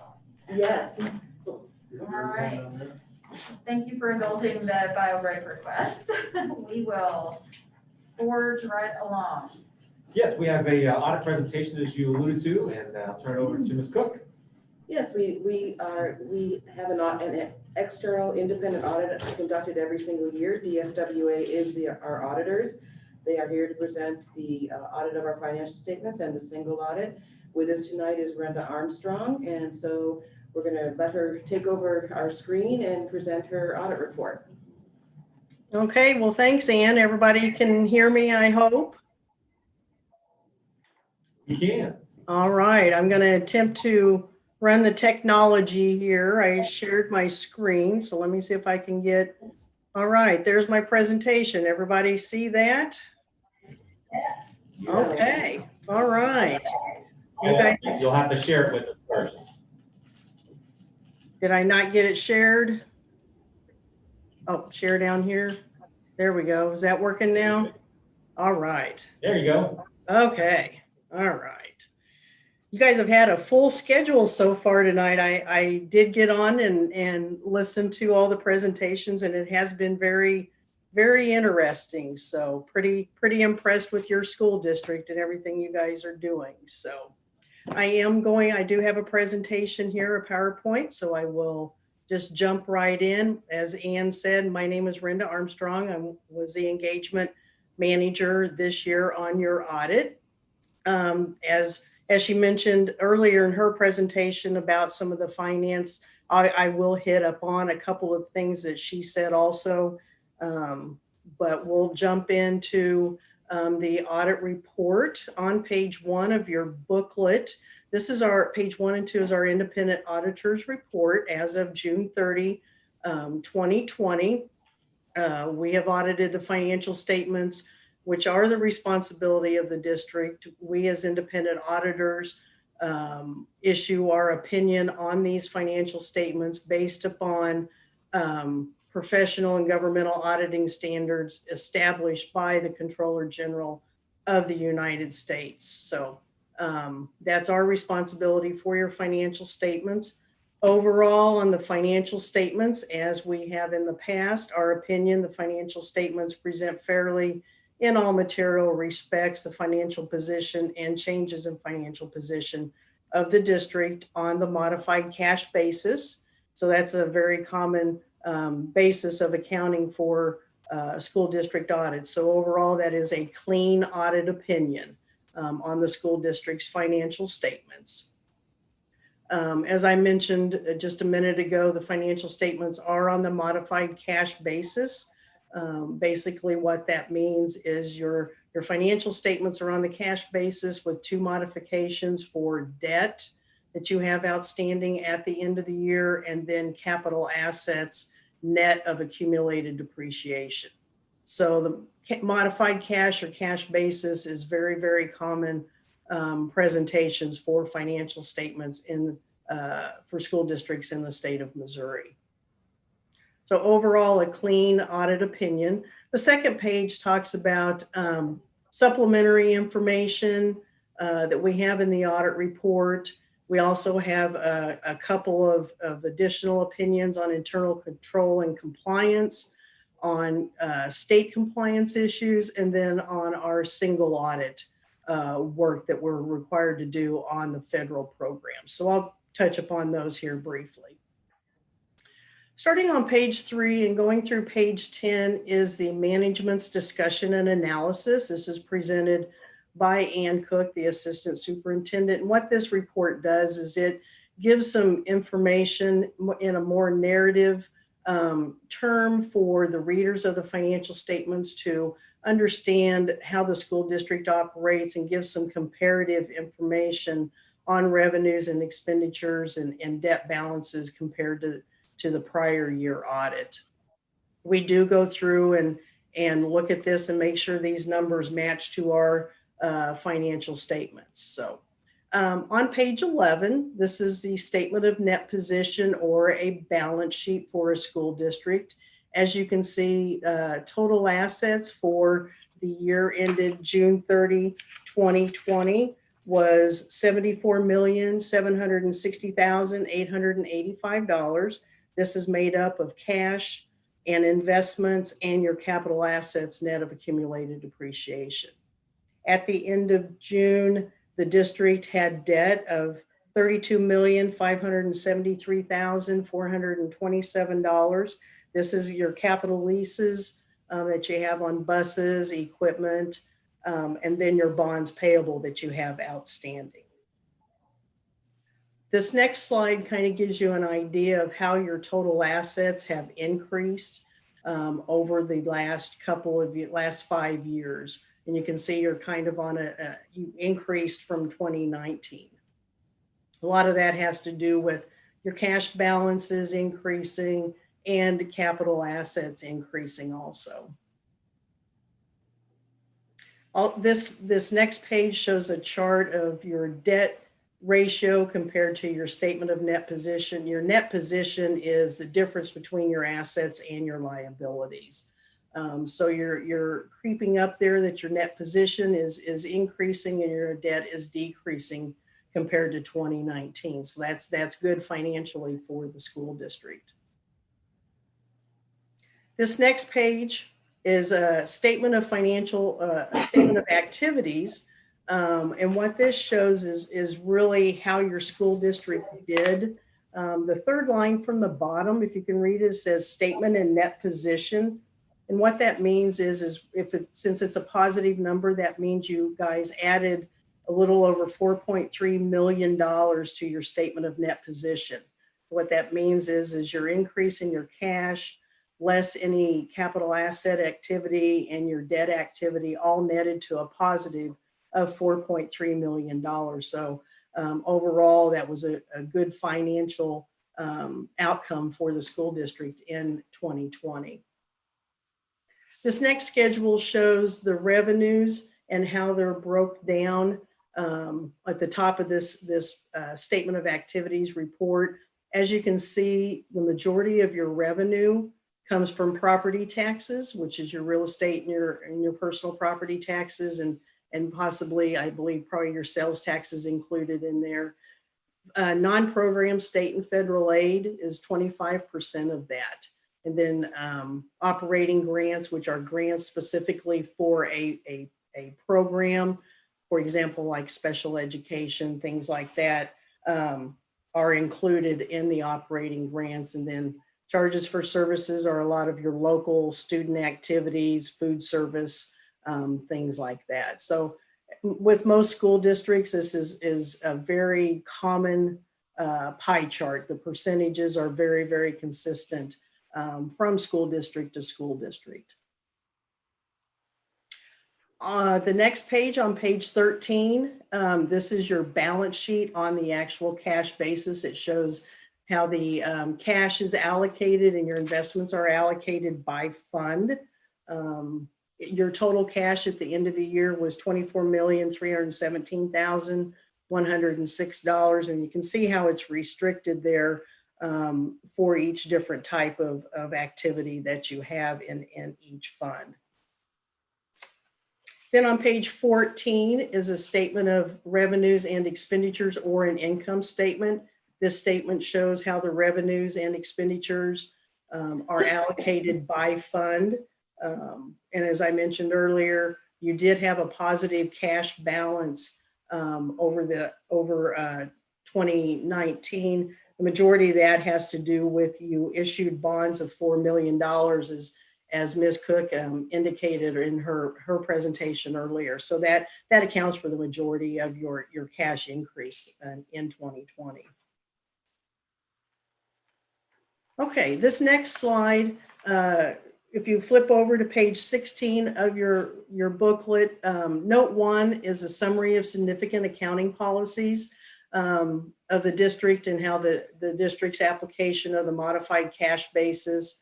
It's your responsibility as a school district for the selection and use of appropriate accounting policies. We as independent auditors review those accounting policies and make sure that they are appropriate and being used as required by governmental accounting standards.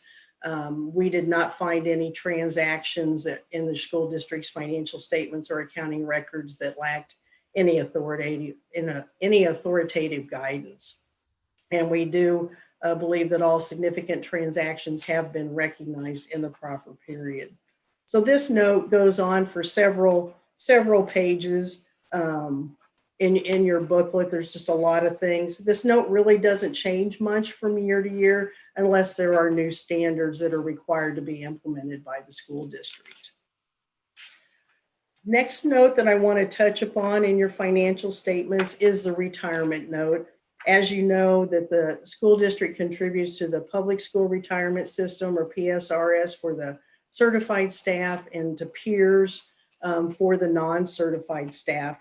For the certified staff, the district contributes 14.5% of the covered salary, with the certified staff contributing a like amount through their payroll withholding.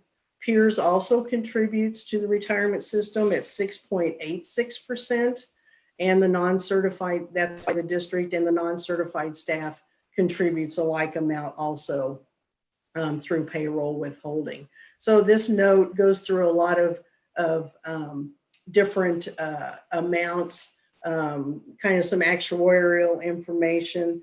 The district at the end of 2020 contributed a little over $3.8 million to the public school retirement system on behalf of the certified staff, and the certified staff, and then almost $670,000 on behalf of the non-certified staff to the peers retirement system. Those numbers are very consistent with the prior year, prior 2 years. One of the other things that we look for compliance is noted here in the cash note, where we say that there's no custodial credit risk. And what that means is that your bank balances were adequately collateralized through FDIC insurance and securities pledged by the financial institutions in the district's name. So your balances at the end of June were covered and secure. One thing, now that you're starting to get a lot of tax money in, your balances are going to increase probably in the next couple of months. So we just recommend that you watch when your balances are increasing, that your financial institutions have pledged adequate securities to cover those balances. The investments that you have are all related to debt. The pro rata shares held in reserve for your debt, and then also the restricted escrow balances on your QZAB bond payable. Those are your investments. Due to the type of accounts those are, we pull those out and show those as investments on your financial statement. The next page, page 24, lists your capital assets, the activity that you had with additions, and then depreciation expense. As you can see there, depreciation expense is the most significant estimate in your financial statements. And on your assets that meet your capitalization threshold, we show $3,336,695 of depreciation expense that is shown on your statement of net position and in your statement of activities. The next couple of pages, on page 25 and going over to page 28 and 29, talk about your long-term debt. As I mentioned earlier, I talked about the amount of debt that you had outstanding for your capital leases and your general obligation bonds. What I've highlighted here is your general obligation bonds that are outstanding. At the end of June, there was $31,657,868 in principal that is outstanding. You can see that the principal and interest is due to be paid, and we show it here in 5-year increments, and then for the next 5 years, and then in 5-year increments until those bonds are paid off, scheduled to be paid off in 2034 for those bonds that you have outstanding at the end of June. At the bottom of this page, as Ms. Cook alluded to earlier about your legal debt margin, you have $67 million clear of your legal debt margin. in your calculation. So you're sitting real good as far as the amount of debt that you could potentially issue and still be in compliance with Missouri law.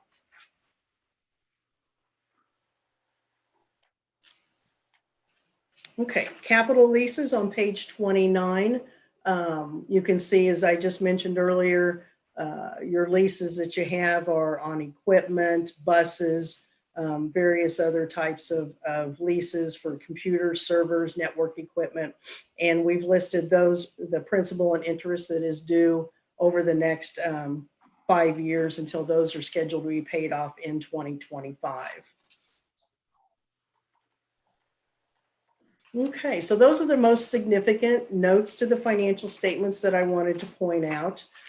On page 33 is one of the other opinion letters that we have in the financial statements. This is on internal control and over financial reporting and on compliance.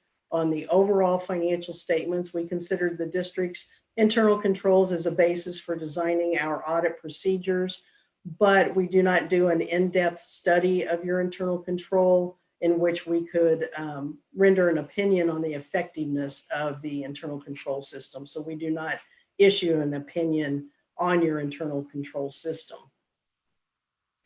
Overall, we did not have any significant deficiencies or any material weaknesses or any problems with the internal control for those that we tested during the year.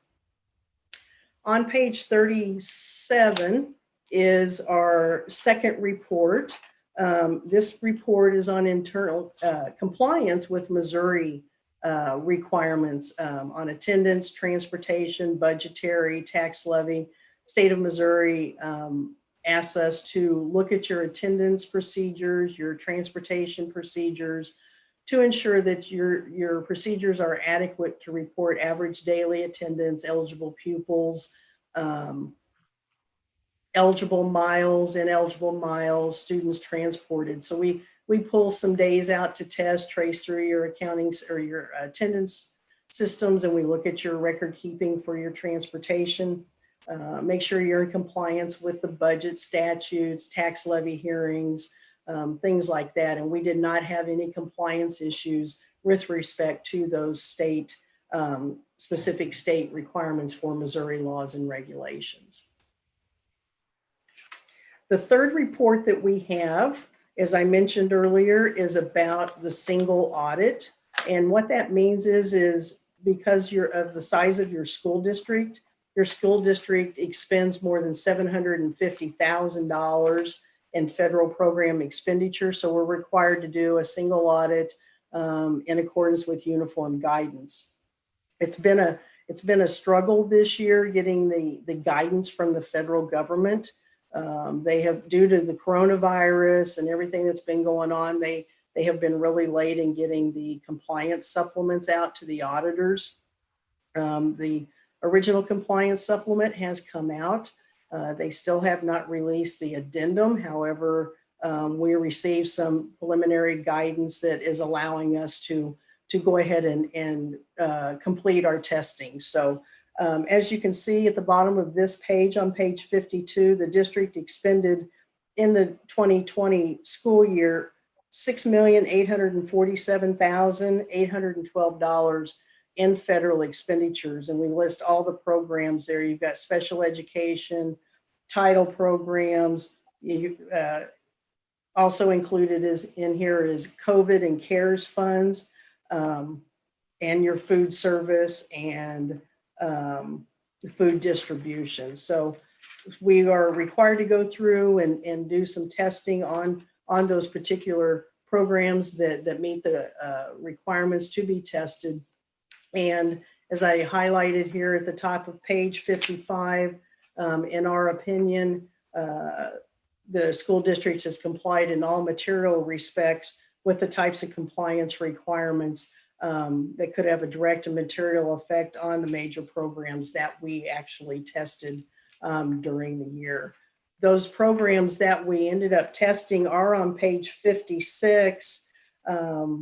We ended up testing the child nutrition cluster, your food service program. which did include some COVID-19 and CARES money. And then we also were required to test the COVID emergency relief funds. So with respect to that additional testing that we did on those those federal programs, we did not come across any findings or have any significant deficiencies or any problems with those programs in what we had tested. So anyway, overall, a clean audit opinion on the school district's financial statements. I do want to thank Dr. Rodriguez and Ms. Cook and their staff for being patient with us as we worked through the COVID issues that you guys had also, and allowing us to prepare our audit and present this audit report for the school district tonight. So that's my presentation. Does anybody have any questions on the financial statements? Only question I have is, can you repeat that last part just one time? I love to hear that. With a clean audit opinion? Yes, thank you. You're more than welcome. Those are the kind of audit reports I like giving. So. Yes, thank you so much. Oh, That's you're more it for than me. welcome. You're more than welcome. Any other questions?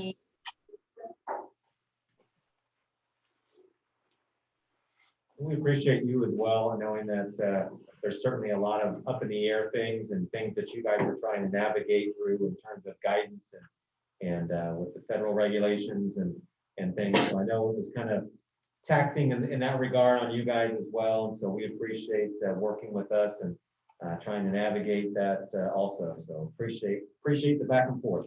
Oh, well, thank you very much. We appreciate it too. So. All right, that's the report. Okay. Well, thank you. I'll entertain a motion. I move that we approve the audit report and annual secretary of the board report as presented. Good. All right, so it's properly moved and second. Any further discussion? All right, if not, all those in favor, raise your hand. I'm waving my hand. And all right, any opposed? All right, that carries unanimous. Thank you. All right, we move to failing community involvement focus area. Yes. So we have no item. Wait a minute, where are we at? Failing none. None submitted before. All right, so then we'll just continue right along with strategic governance. We do have 2 items submitted for this, so we will start here. As we've gone over for the last year in particular, but starting this summer with our conversations and going more in depth during the board retreat, then going into board workshop and conversations at each board meeting. Last month, a different presentation that we had, obviously, with Larry Hart and from Ms. Cook, discussions that we've had for a while in regards to our next bond issue for this school district. We provided a lot of information over the last several months about where we thought we should be and where we need to go in the future for this school district, and conversations with our facilities improvement team, which guides a lot of the work, and presenting information to us about what they would like to see moving forward in the school district and projects and things that they believe would provide a better opportunity for our students and our staff moving forward and the future of this school district. So this conversation is, like I said, it's been going on for a while, but kind of culminating with this recommendation that we bring before you this evening. Knowing that we've not had a large sum like this before, we believe that the school district has, through your leadership, has been put into a very good position to go for a larger bond than they had previously. You heard that mentioned again in the audit report as well. Certainly from Larry Hart and from several conversations around that. Had several conversations around what that number would be, and we provided information in terms of the number of projects that would be associated with this. And so those projects, like I said, really go to a number that we believe was still going to provide an opportunity for future years if we needed to go back for an additional bond.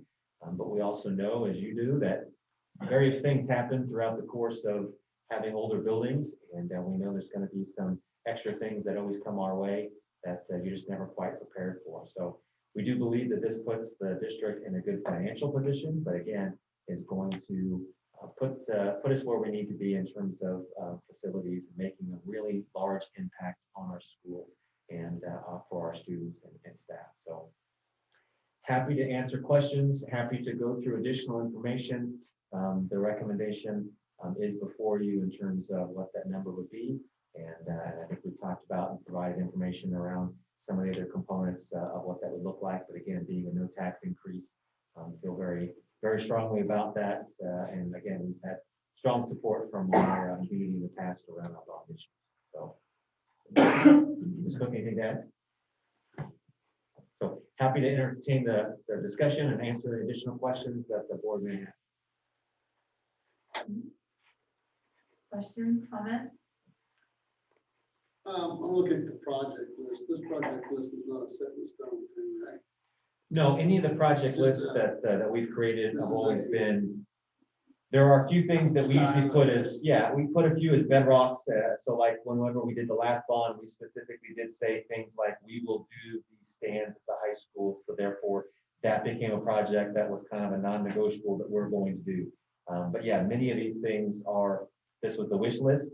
And then we kind of put it down into a manageable kind of a list in terms of what we feel like are the projects that most need to be done based upon individual school sites, but it is not set in stone and frequently does change from time to time. But again, so there's no projects that are said that with this bond issue that we're going to do this.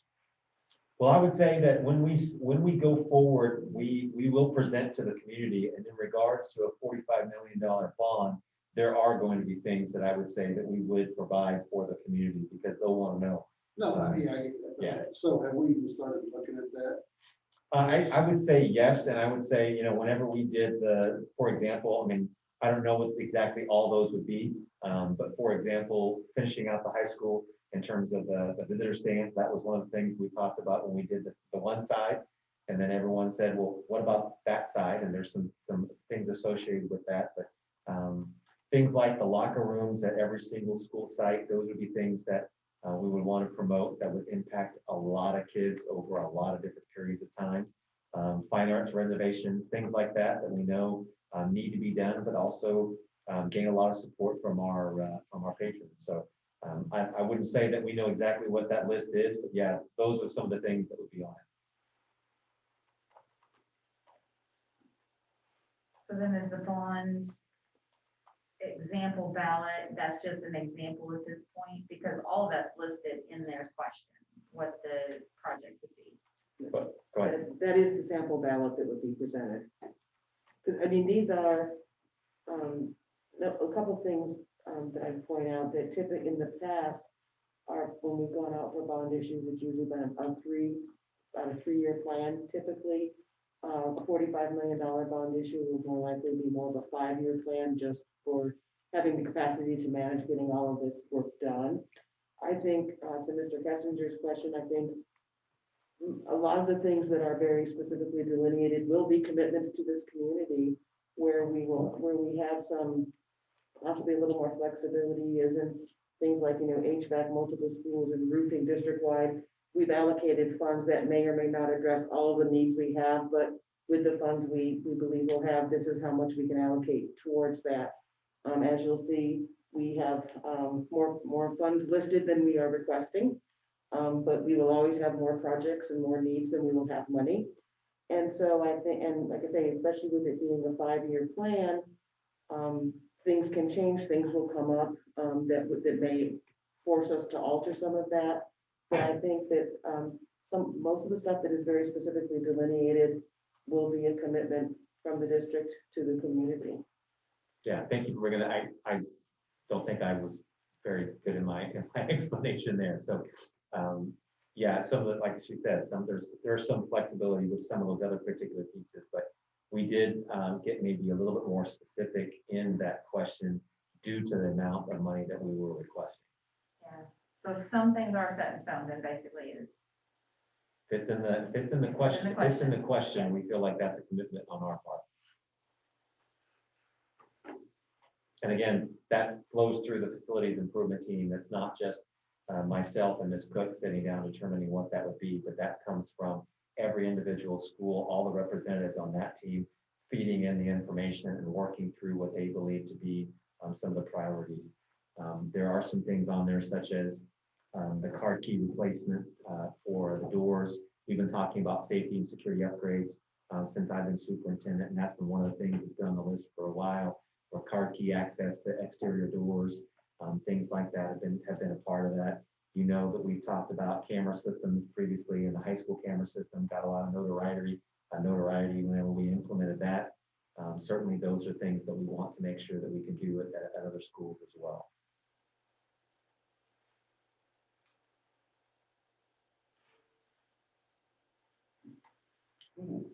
Historic information, this is 45 million bond. Previously, we've done what in the last 20 years? Couple of nines. We do, yeah, we've done quite a few. Probably nines have been the average over the last 3 issuances. So that this is a significant amount more than Yes.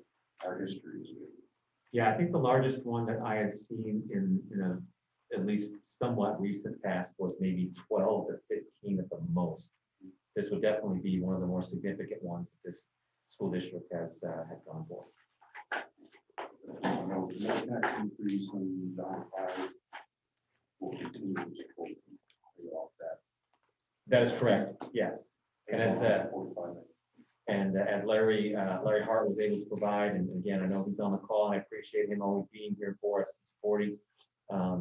Being able to still be in a financial position, even within the next 3 years, we could still go out for an additional amount if we chose to do so because of the financial position that we are still in right now. We issue bonds and amounts as we move forward for projects or for the year. I concur with this. This is more like maybe in a 6-year project list than our normal 3. Yeah, and we would not, assuming the board puts this on the ballot, assuming the community supports it, we're not going to go out and issue $45 million of bonds all at once. We will do this in chunks to support the projects that we feel will be done in any particular year. So, because there's no sense in paying interest on money that's sitting there. Because we'll be paying more than we're earning, that's for sure. Other questions? So for me, I guess, I believe the number that I wrote down was, could go up to 67 million and still be within our Missouri rule, however she worded that. So a couple of times you've said we kind of chose 45 in case we need to go get more. So if we are not issuing 45 all at once, and we're going to issue it over time, why not go for more now so that we have that ability to just go ahead and issue instead of having to ask again in a year or 2 or 3? Well, I definitely don't think it would be the next year or 2 or 3, because I think we would have enough projects at the state for us to keep us busy for a little while. I think the goal for us was to make sure that, again, we kept the district in the best possible financial position, but also knowing that we've never gone for anything remotely close to this size before. We wanted to kind of find that sweet spot in between there. The projects that we got listed and that we got from the schools, when we kind of made that list and looked at what all that was, we were in this kind of ballpark. Like I said, certainly we could create a list that would be easily 150 million. It just happens really quickly. But we were trying to make sure that we found that balance in that particular regard. So, Ms. Cook? No, Okay. Okay, I was just curious. We can always ask. We always start with more, and then we kind of where's the balance between those two, and be a similar conversation in our next in our next item as well, in terms of, where does it really fall and where's the balance between those? But you look at the projects, this is already the largest bond that we've ever gone for in our district's history. Want to make sure that we're always able to be good stewards of that, but then have the flexibility if we need to in the future. What will the community support? Yeah, what will the community support as well? They've been pretty supportive of us and no tax increases, but again, this certainly is a larger one. So I know there'll be a lot more eyes on the projects and what we're trying to accomplish. Do you have a sense of, this is the largest we've gone for, do you have a sense of surrounding districts, if they looked for similar size and what those results were? Yeah, I mean, Centers, they ended up, they did build a new elementary school from one of theirs that was, they got to a point where they couldn't patch it anymore, and it was going to cost more to continue to fix it. They were able to support that same thing, and that was a larger one for them. I think they were around 35 to 38 million, if I remember correctly. Everybody again does something a little bit differently, but larger districts certainly go for larger amounts of money in that regard. But I think surrounding us, that's the most recent one that I remember, and they've got that building's in progress. They've got an updated, I think, their pre-K program building as well. So certainly trying to upgrade their facilities, the same kind of thing as us, because they've got older sites also. A lot of times you'll see the larger ones are when they're building a new building, because that really is quite expensive. It does eat a lot more, but you see the expansion, the expansion that we have at Martin City is going to be costly, and those kind of things that we know those are additional kind of building pieces that eat up pretty quick. Was Centers easily approved? Yes, they actually were. It was maybe one of their higher approvals. I remember the superintendent at the time when I had a conversation, she was extremely pleased at how much of a approval percentage that they had. And theirs was no tax increase as well. I guess one of my concerns is I kind of go with Monica in the sense that I do get that this is a lot of money. I totally understand that, and I get it. This is the most we've ever asked for. I look at the high school with how the football stadium turned out. I would say by having that such a success, I think the community will be behind us. And so I guess I'm cautious to only ask for this with the anticipation we may have to ask for more later, because the first thing I had thought of is, like you said, good stewards. My first thought would be, if even 5 years down the road you ask for more, I'm going to say, what did you do with the rest? Whereas I think I would rather say, this is what we want. I'm not saying we should go to 67, but I'm just saying, I guess I am more on the end that I would rather not go back in a few years because we didn't finish something. I don't have a problem with this number, but I would hesitate at this particular time with COVID and the amount of people that aren't working to go much more than that. I mean, I work in the city. There are people at home all over the place. So I think I would caution, seeing we never had gone for this larger one, to go much larger than that. Is there an amount that we would reach that would require a tax increase? Yeah, if we went, and maybe Larry can answer that. You may know that off the top of his head, but I imagine if we were close to 70 million and up, that we would have to, like we had that in one of the documents. I just don't remember what it was off the top of my head, of what that number would have to be a tax increase. I'm enjoying listening to the discussion.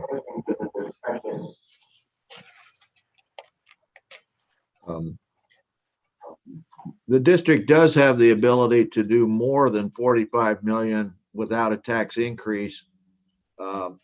Since you're, it's so much more than we've asked for before. you did receive a 75% approval margin, or almost 75% in 2017, the last time you asked for the 9 million. And I think Ms. Cook has pretty good documentation of how that money's all been spent. We could, and I expect within 5 years, you would be able to do another 45 million or more without a tax increase, using the levy that you have right now and the fact that interest rates are so low right now. Yeah, and I'll just make sure and try to reiterate, yeah, I get it. My only thing, we will not be able to spend this money in 2 years. There is no way. We just don't have the capacity to do that many projects, especially when a lot of the projects have to be done at a time that we either don't have students or a limited kind of number of students. So if we could just start the projects and go, no matter what the timeline is, we would be in pretty good shape, but it's really hard to manage all those. So certainly this amount of money is going to take several years for us to expend, just because those projects will take some time for us to do. So if we did go higher, obviously it's just going to maybe even extend that timeline, maybe even more. And so we could go back in 3 or 4 years and do more money. I don't know if we'll be done with all the projects in 3 or 4 years, to be honest with you. So I think we'll be okay in terms of not having to go back within a couple of years, if that's the fear. And the fact that the fact we're not planning to sell the bonds all at once is going to save interest expense, and that's going to be more friendly to structuring future issues that might address larger projects that presently aren't on your horizon.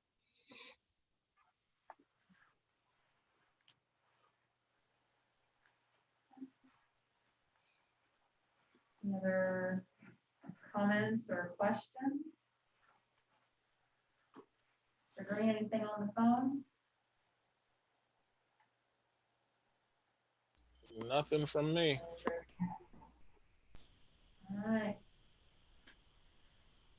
All right, well, this does require a motion. I move that we approve the placement of a $45 million bond issue on the April 6, 2021 ballot for improvements to existing school buildings. I second that motion. All right, it's been properly moved and second. Any further discussion? If not, all those in favor, raise your hand. I'm waving my hand. Woo. All right. Any opposed? All right. Amen. Passes unanimous. Can we start getting signs for you?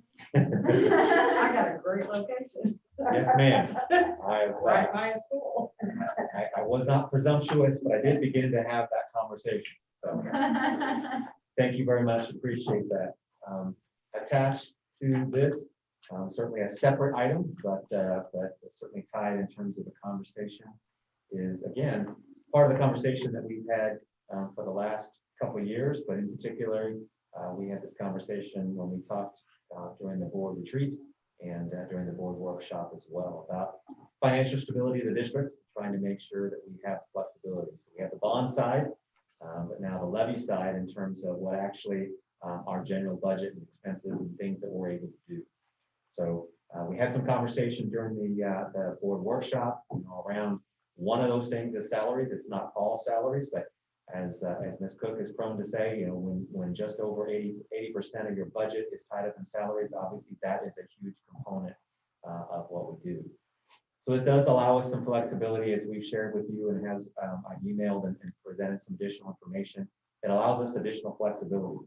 You've already heard some conversation this evening in terms of the state of the district and our funding being just over 2 million kind of down this school year.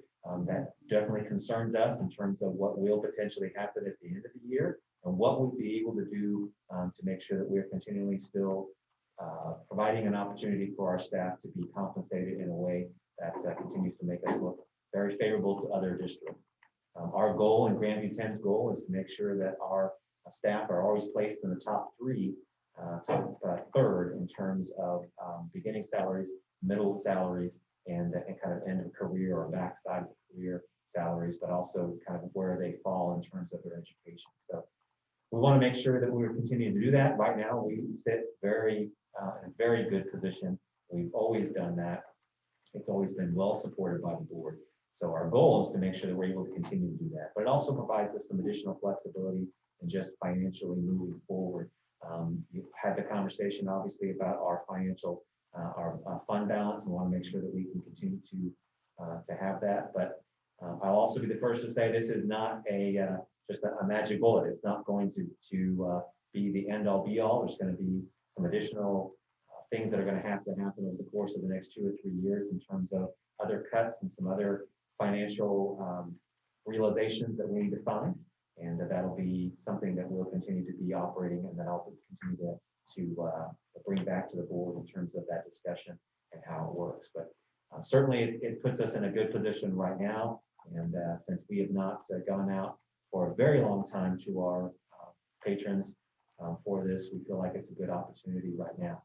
To Mr. Kessinger's point and some other conversation around kind of the nature of where we are in the world, and certainly in the city, we know that we're trying not to do that lightly, because we know that any tax increase is going to negatively impact families, and certainly some families more than others. So we want to make sure that we do this very deliberately. Similar conversation in terms of the 45 million, when we're looking at a 60 cent or a 70 cent, looking at what this range looks like. Our conversation was centering around a 60-cent increase. We felt like it put us in a really good financial position at the district, and would do so for several years, as again, we would still need to provide the board opportunities for cuts in other areas, and how we make sure that we still continue to put us more long-term in a financial position. So appreciate the conversation. Happy to continue to answer additional questions. And certainly, Ms. Cook can provide additional information. But that's the recommendation at the moment that's presented to the board. All right. So this is a big one. So what questions do we have? Comments?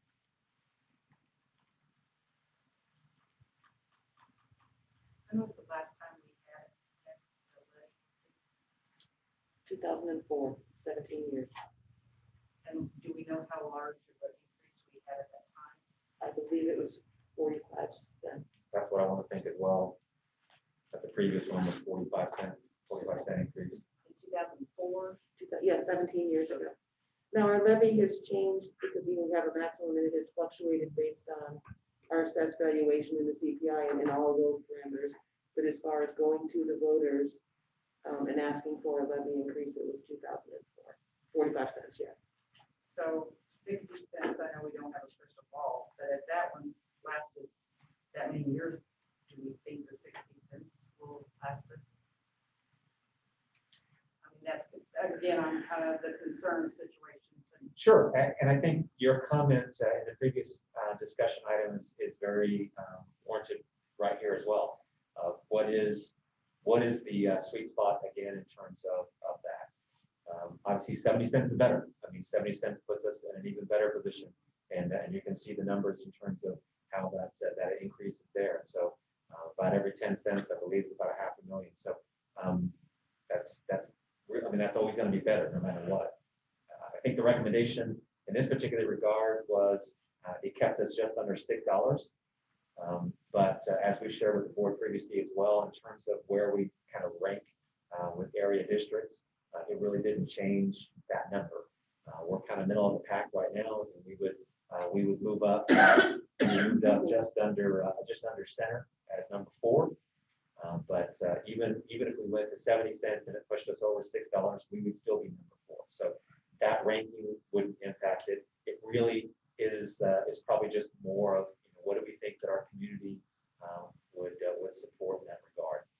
The 7 of you obviously are in a fantastic position to help answer that question, because the 7 of you will be impacted by this as well. So I will be impacted by this, but I'm in a different position. So I look to you as well for your discussion, and happy to entertain other questions around that. But certainly to your point, yes, 70 is better. I mean, it really is better in terms of it puts that out just a little bit more. You can also see fund balance. It's going to impact that just, that much more. I think it's about a 0.6 or 0.8 increase in terms of that. So that's definitely better than before. I'm thinking, 0.5 cents 17 years ago. I don't know where we put it that it lasted 17 years. In those years, we had some bad times, some big cuts that had to be made. Some raises and steps to folks were not given because of our financial condition during those years. So I think 60 cents to me is a minimum to give us what we should be doing with folks' salary, and I think that will keep us right where we think we want to be for the good place as far as salaries.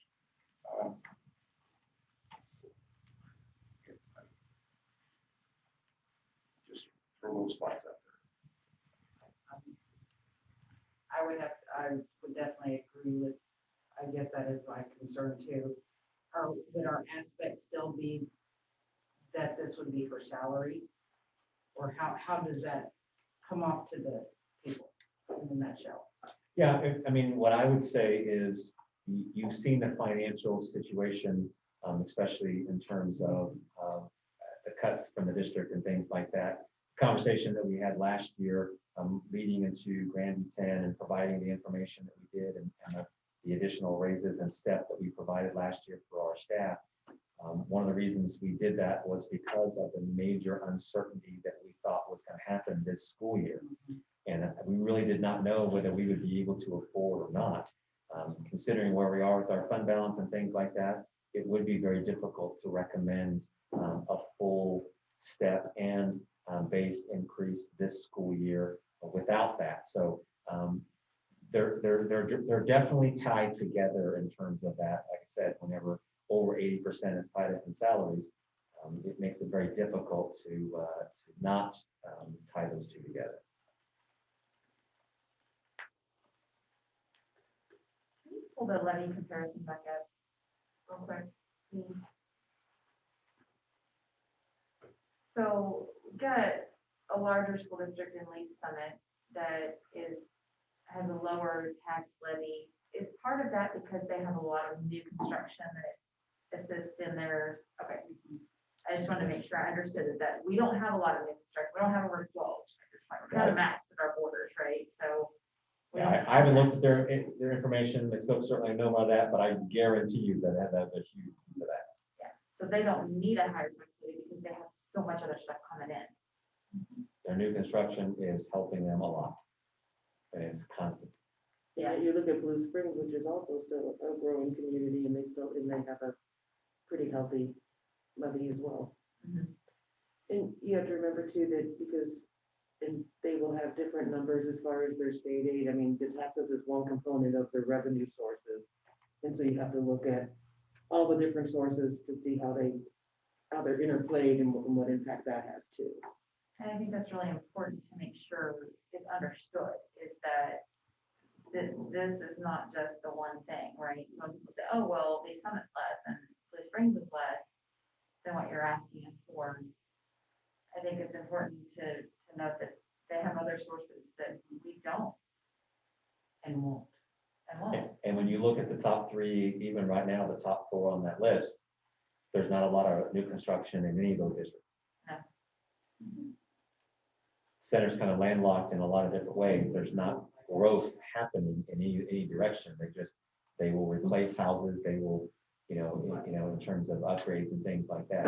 You see on there's not a lot of growth in any of those districts in terms of new construction. In Center, there are big things happening, not on the commercial side. There's going to be tipped and rebated in some way. Same with Pittman Mills, obviously. People still look at their Cerner, and a lot of that was tipped and not providing that school district with any of that. At least not now. Yeah, so I don't disagree. I think our conversation continues to be what will our community support? Like I said, I feel really good about what our community has supported in the past years for our bonds.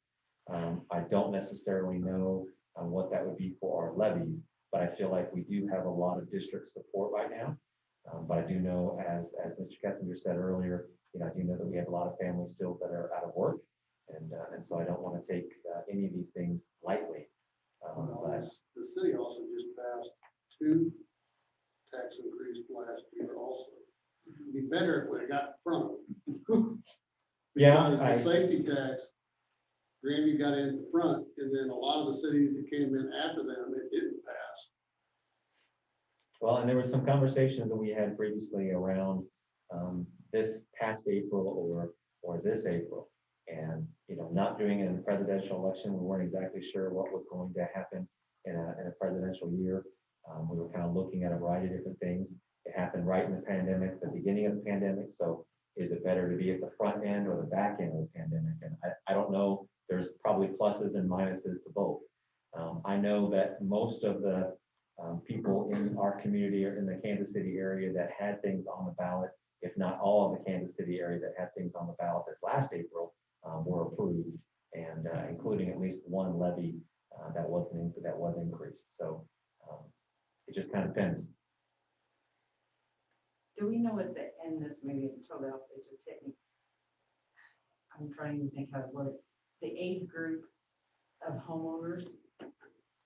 So are predominantly our homeowners, are they 60 plus? Are they 40? I didn't know if there was anything out there because I was just thinking of homeowners aren't always parents in our district. I'm not saying that, I'm just.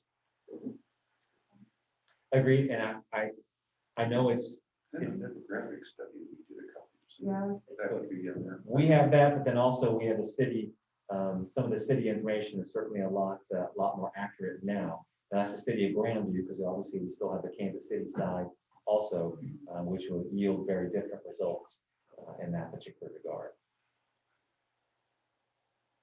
I would like to see 70s, but I don't know. I think it just would make me feel more comfortable. I know that sounds odd, but I am a homeowner. I have multiple houses, so it will affect me. But on the flip side of that, I'm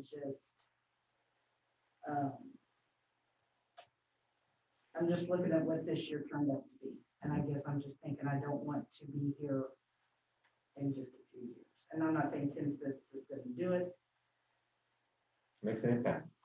but I think if they would pass 60, I think they'd pass 70. I think you get much past that, and I think you're pushing, but I think there's not going to be, I don't feel like, for me, if I was going to vote for 60, I'd vote for 70. It's because you have children in the school district. No, I know. They're all graduated. No, they're all out now. See, now I tell you right now, me and my wife don't think on the same level. Okay, but I think with 45 million on the table, and they're reading that, and you start getting much of us the 60, you're gonna have a lot of people going, okay, which one would I rather see? They're gonna, okay, I'm gonna pass the 45 million no tax increase, and then they're gonna pass on the higher end on the levy. That could happen at 60 cents too. It could. I don't doubt that at all, especially in these times, but I think the closer you get to a dollar, the harder it's gonna get. Yeah, I think if the conversation this evening went to, say, 80 cents, I would tell you that I would feel very concerned whether or not we would be able to pass both. Our internal conversation amongst my team was definitely between 60 and 70 and what we felt like was going to be the best. I absolutely believe 70 being better. We settled on 60 for that, for all the things that we've had discussions with. 70 certainly doesn't give me as much heartburn. Anything above 70, I completely agree. I would worry that then we definitely are going to have a one or the other type thing. I think either way that we go, just having an increase in the first time in so many years is going to require a different media blitz and a different conversation with our community than maybe we've ever had in the past, to make sure that we do get the word out very differently than we had before and have the conversation about why it's important. we have seen an increase in support for the school district over the last 2 to 3 years, in my opinion, from our community than maybe in any point in time since I've been here, which again is only 7 years, but I have felt an increase in that support. And I think that this is our opportunity to maybe take advantage of it and say, hey, we want to continue doing those things. This is what it will take us to make sure and even move that more forward. So it is still a risk. I mean, there is still a risk associated with it, obviously. But I feel like we're in a good opportunity there. So certainly I'm in the discussion there, and it's the board decision for there, but I'm between those two as well. Part of the transparency or media blitz, I'm sure, will be 17 years ago was the last time we asked for this. It was 45 cents.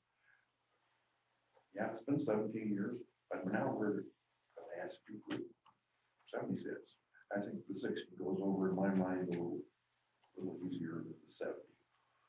Being the retired person that I am, living on my fixed income, I know, yeah, almost in most of the taxes of games, go to the school district that we pay here, all of us, is a big chunk of that. So. And like Don, a lot of folks out of work.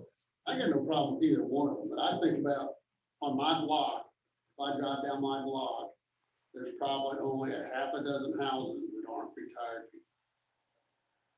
people. And how would I go knock on my neighbor's door and try to, I mean, I think I could push 60 cents on a retired person. 70 cents, you're really knocking on that dollar door, I think. And I think that's, once you get over half, 50 cents, it's just a personal thought. I mean, I would support either one. I'm just trying to think, I'm within 8 years of retiring, and looking at my pension and stuff like that, I'm gonna be counting 80 cents, 70 cents on retirement. It's gonna make a big deal on retirement. Thoughts on splitting the difference? I need to do this spreadsheet. Well, this is, I'm just throwing it out there. So I would like to share. Yeah, this is really important. I think everyone needs to weigh in on this one. So my opinion is I don't have a problem with either one of them. I think, if you go to the ballot, the 10-cent difference, if it's gonna fail, it's probably gonna fail. I don't know if 10 cents gonna make the difference, but I do agree with Don is saying. I mean, you got people taking loans out to pay their taxes. A lot of people are retired, and so you already got these two on the ballot. I would lean toward, just the 60 cent for now, and go with. I think it'll lessen the impact on the community with respect to those who are going through tough times, and I think you still get what you need to accomplish if it is approved. And so, I understand the viewpoints of the 70% too, but I guess that's just my thought. I lean toward the 70 cents because when I look at the difference between what it would raise a monthly increase of for a $150,000 home, $14 versus $17. And then I think about the increase that the teachers had to pay just for insurance last year. I don't know what that was, but it was more than $17. Yeah. Depending on when they selected. True. I went 7 years working for the city without an increase at all, and my insurance went up every year. And we say that this is, it's gonna help, right? But it doesn't guarantee. I mean, some teachers in the district may not, see a difference depending on what they pick in terms of insurance. You don't have a salary schedule set. So, I mean, there could be an impact negatively to folks where their taxes increase and they still don't get those benefits. So you're gonna have another perspective. We just been on Grandview Kansas, seeing all the comments about the survey with the insurance, the salaries. So you put this on the ballot and it's approved, and it doesn't end up in their favor. There's going to be a lot of people upset just because of that, right? And then not only that, just the people who are having difficulty making ends meet. So I think there's a lot here. So that's why I'm kind of supporting the 60 cent. I think it's needed. It'll be beneficial for the teachers. It gets what you want done. 10 cents not a big difference, but it's a lower number, right? You got two things on the ballot that you're trying to get approved. So I just wouldn't push it. Mr. Green on the phone, thoughts? You know, I've heard quite a bit on, wow, on each of them. And just looking at it, like I say, I don't have kids in the district now, but I look at everything from the retired folks to people that don't have kids in the district, and everybody's looking at their money. I think as long as we do a good job of educating, we can get by on either one on what we need, but it's just a matter of how much we want to press that education process, and like I said, already having something else on the ballot. So like I say, I'm good either way.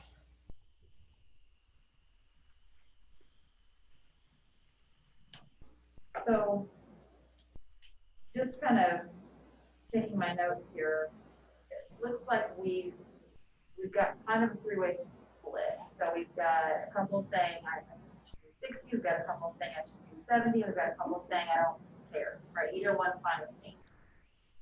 So to my just quick comments, if that's the case, and all of the concerns are valid as far as retirement, as far as income, as far as the COVID year and people are out of work and some people are at home, and but we also know the flip side of teachers, we may not be able to give them a raise next year if we don't do something, and if we don't do enough, then we might not be able to give them one year after that or the year after that. And so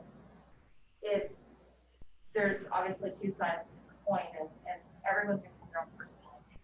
And I think the most important thing for us right now is that we are asking the taxpayers to give more of their money for our school district. And to your question, how many have kids versus not?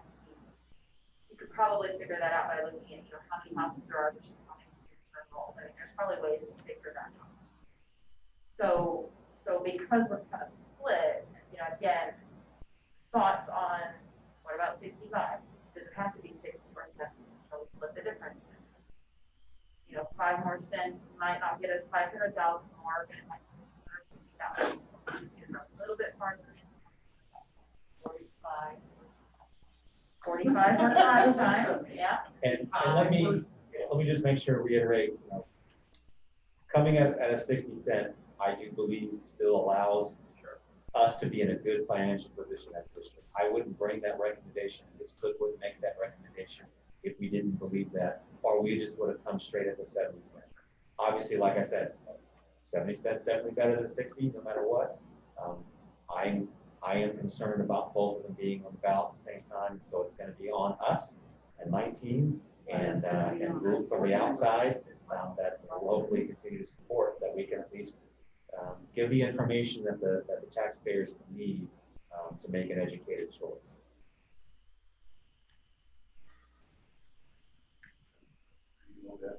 I guess I default to, I'm not default to administration's suggestion.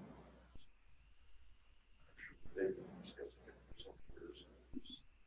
But how much what's it going to take to do that? Currently, I lean toward I'll default to the 60. I'll do it on that. I'll do 60.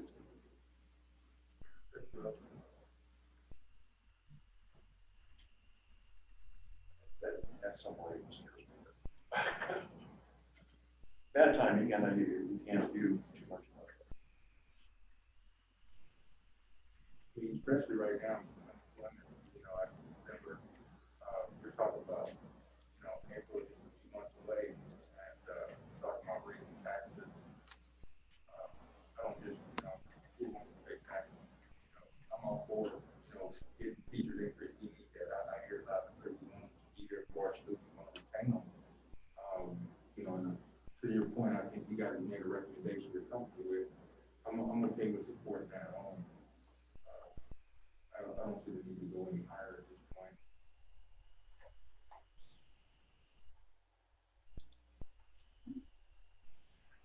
Any other comments or questions, concerns? Apologize, I can't hear all that well. Am I hearing support for 60? So we've got 3 that said 60, and we've got 2 that said 70 at the table, and I have not commented yet. Okay, well, I mean, like I said, I'm good either way, but if the recommendation has been 60, I'm good with the recommendation. So if that gives you another number to add to the 460, put it on there for me. Okay.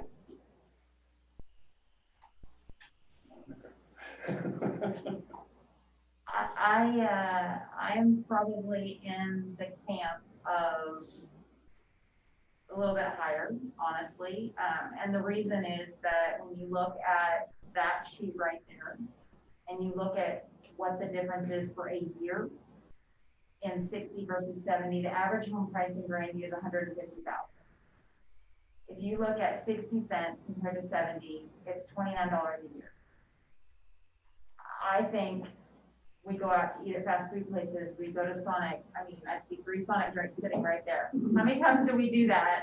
4 of them, sorry. How many times do we do that in a year worth $29, right? To ensure that we can continue to support our teachers the way they need to be. That being said, I still, I know that a lot of thought has gone into the number that was proposed to us tonight. So I see both sides of it, and I will support whatever the majority is. I agree. Did you pick the 60 over 70 just for the sheer fact of cautiousness of having 2 things? Is that the sheer reason, or was it because that you really felt like that was, or was it more kind of out of cautiousness of having both? I'd say both. I think that was the ballpark of where we felt like it was going to put us in the best financial position over a couple of years. But then certainly being cautious, because I think if we weren't maybe doing both at the same time, we might have automatically defaulted to the higher number. Truthfully, we tend to think sometimes, I'm not saying everybody, but some people tend to think in even numbers, and so maybe not necessarily considering a midpoint 65 cent kind of a piece, kind of looking at those particular components. But for me also, like I said, that overall number of 6, I was just trying to keep under that point, even though it didn't move us on that graph at all. I kept us under that $6 point, because again, I think it's just one more number that someone sees that, $5.99 is not $6, and it just, we all are look at that, no matter what we buy, that's better than $6. $6 sounds like a lot higher than $5.99. See, I automatically round up to $6 and just say it's 6. Yeah.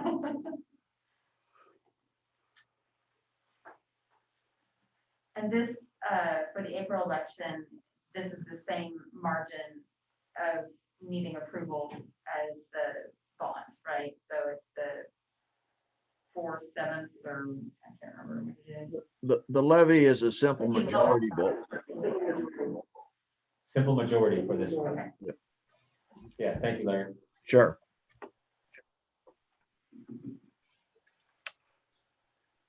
So that does help in that regard. All right, any other thoughts, discussions, comments, concerns? I'll get my source out, throw a few more words out. All right, if there are none, then we definitely need a motion on this one.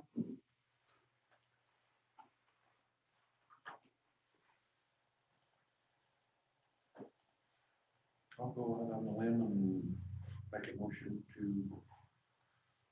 approve the recommendation of the 60 cents. Second. All right, it has been properly moved in second. Any further discussion before we vote? All right, all those in favor, raise your hand.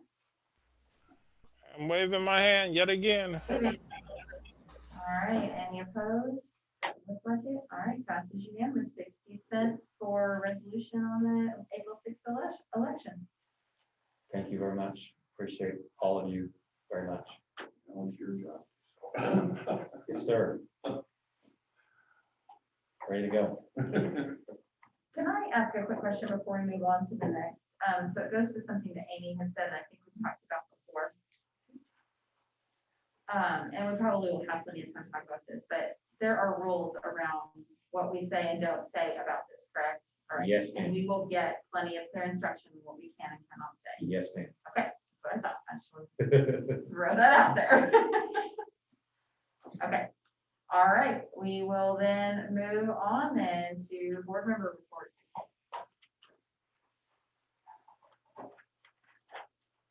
I can make one report. I participated in the panel discussion with other board members of districts. It was hosted by a group called Black KC.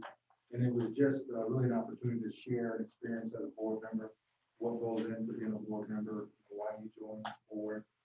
It's really good for people who are thinking about considering to run in this next election. You know, things they might want to consider from just a perspective. And so it was a good opportunity. I haven't seen the whole show because we were just a piece of it, in discussion. So there's a whole nother portion that went on that we weren't a part of. But when that comes out and it's published, I get sent to the to report on. Thank you. Anything else? I guess one other note, Grandview 10 met, and we're reviewing survey data. And so just still going through that process.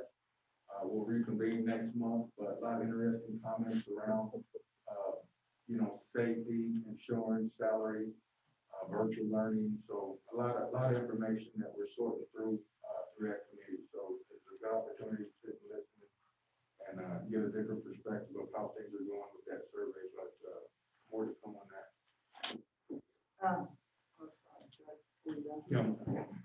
GEM is starting their planning for well into their planning for the virtual trivia night.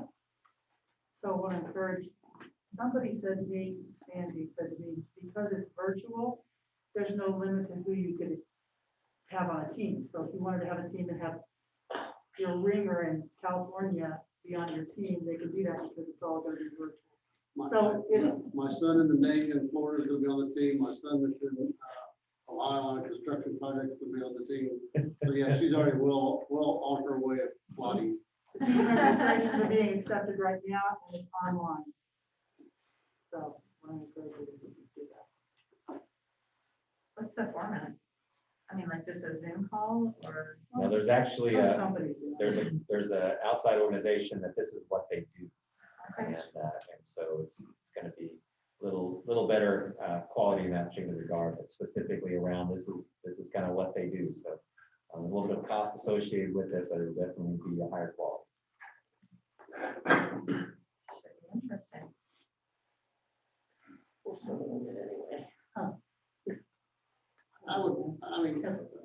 I know sometimes I come across rough, but I do appreciate everything that the teachers and staff are doing. I do know from talking with my daughter, this is some trying times.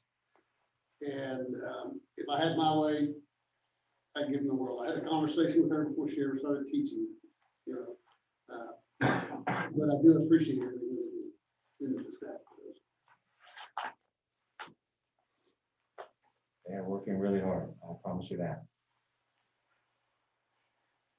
Anybody else? All right, with that, we've only got one item left. Don't everyone speak at once. All right. Second. Properly moved and second to adjourn. All those in favor, raise your hand. I'm waving my hand. Mr. Green, and Greg, can stay here.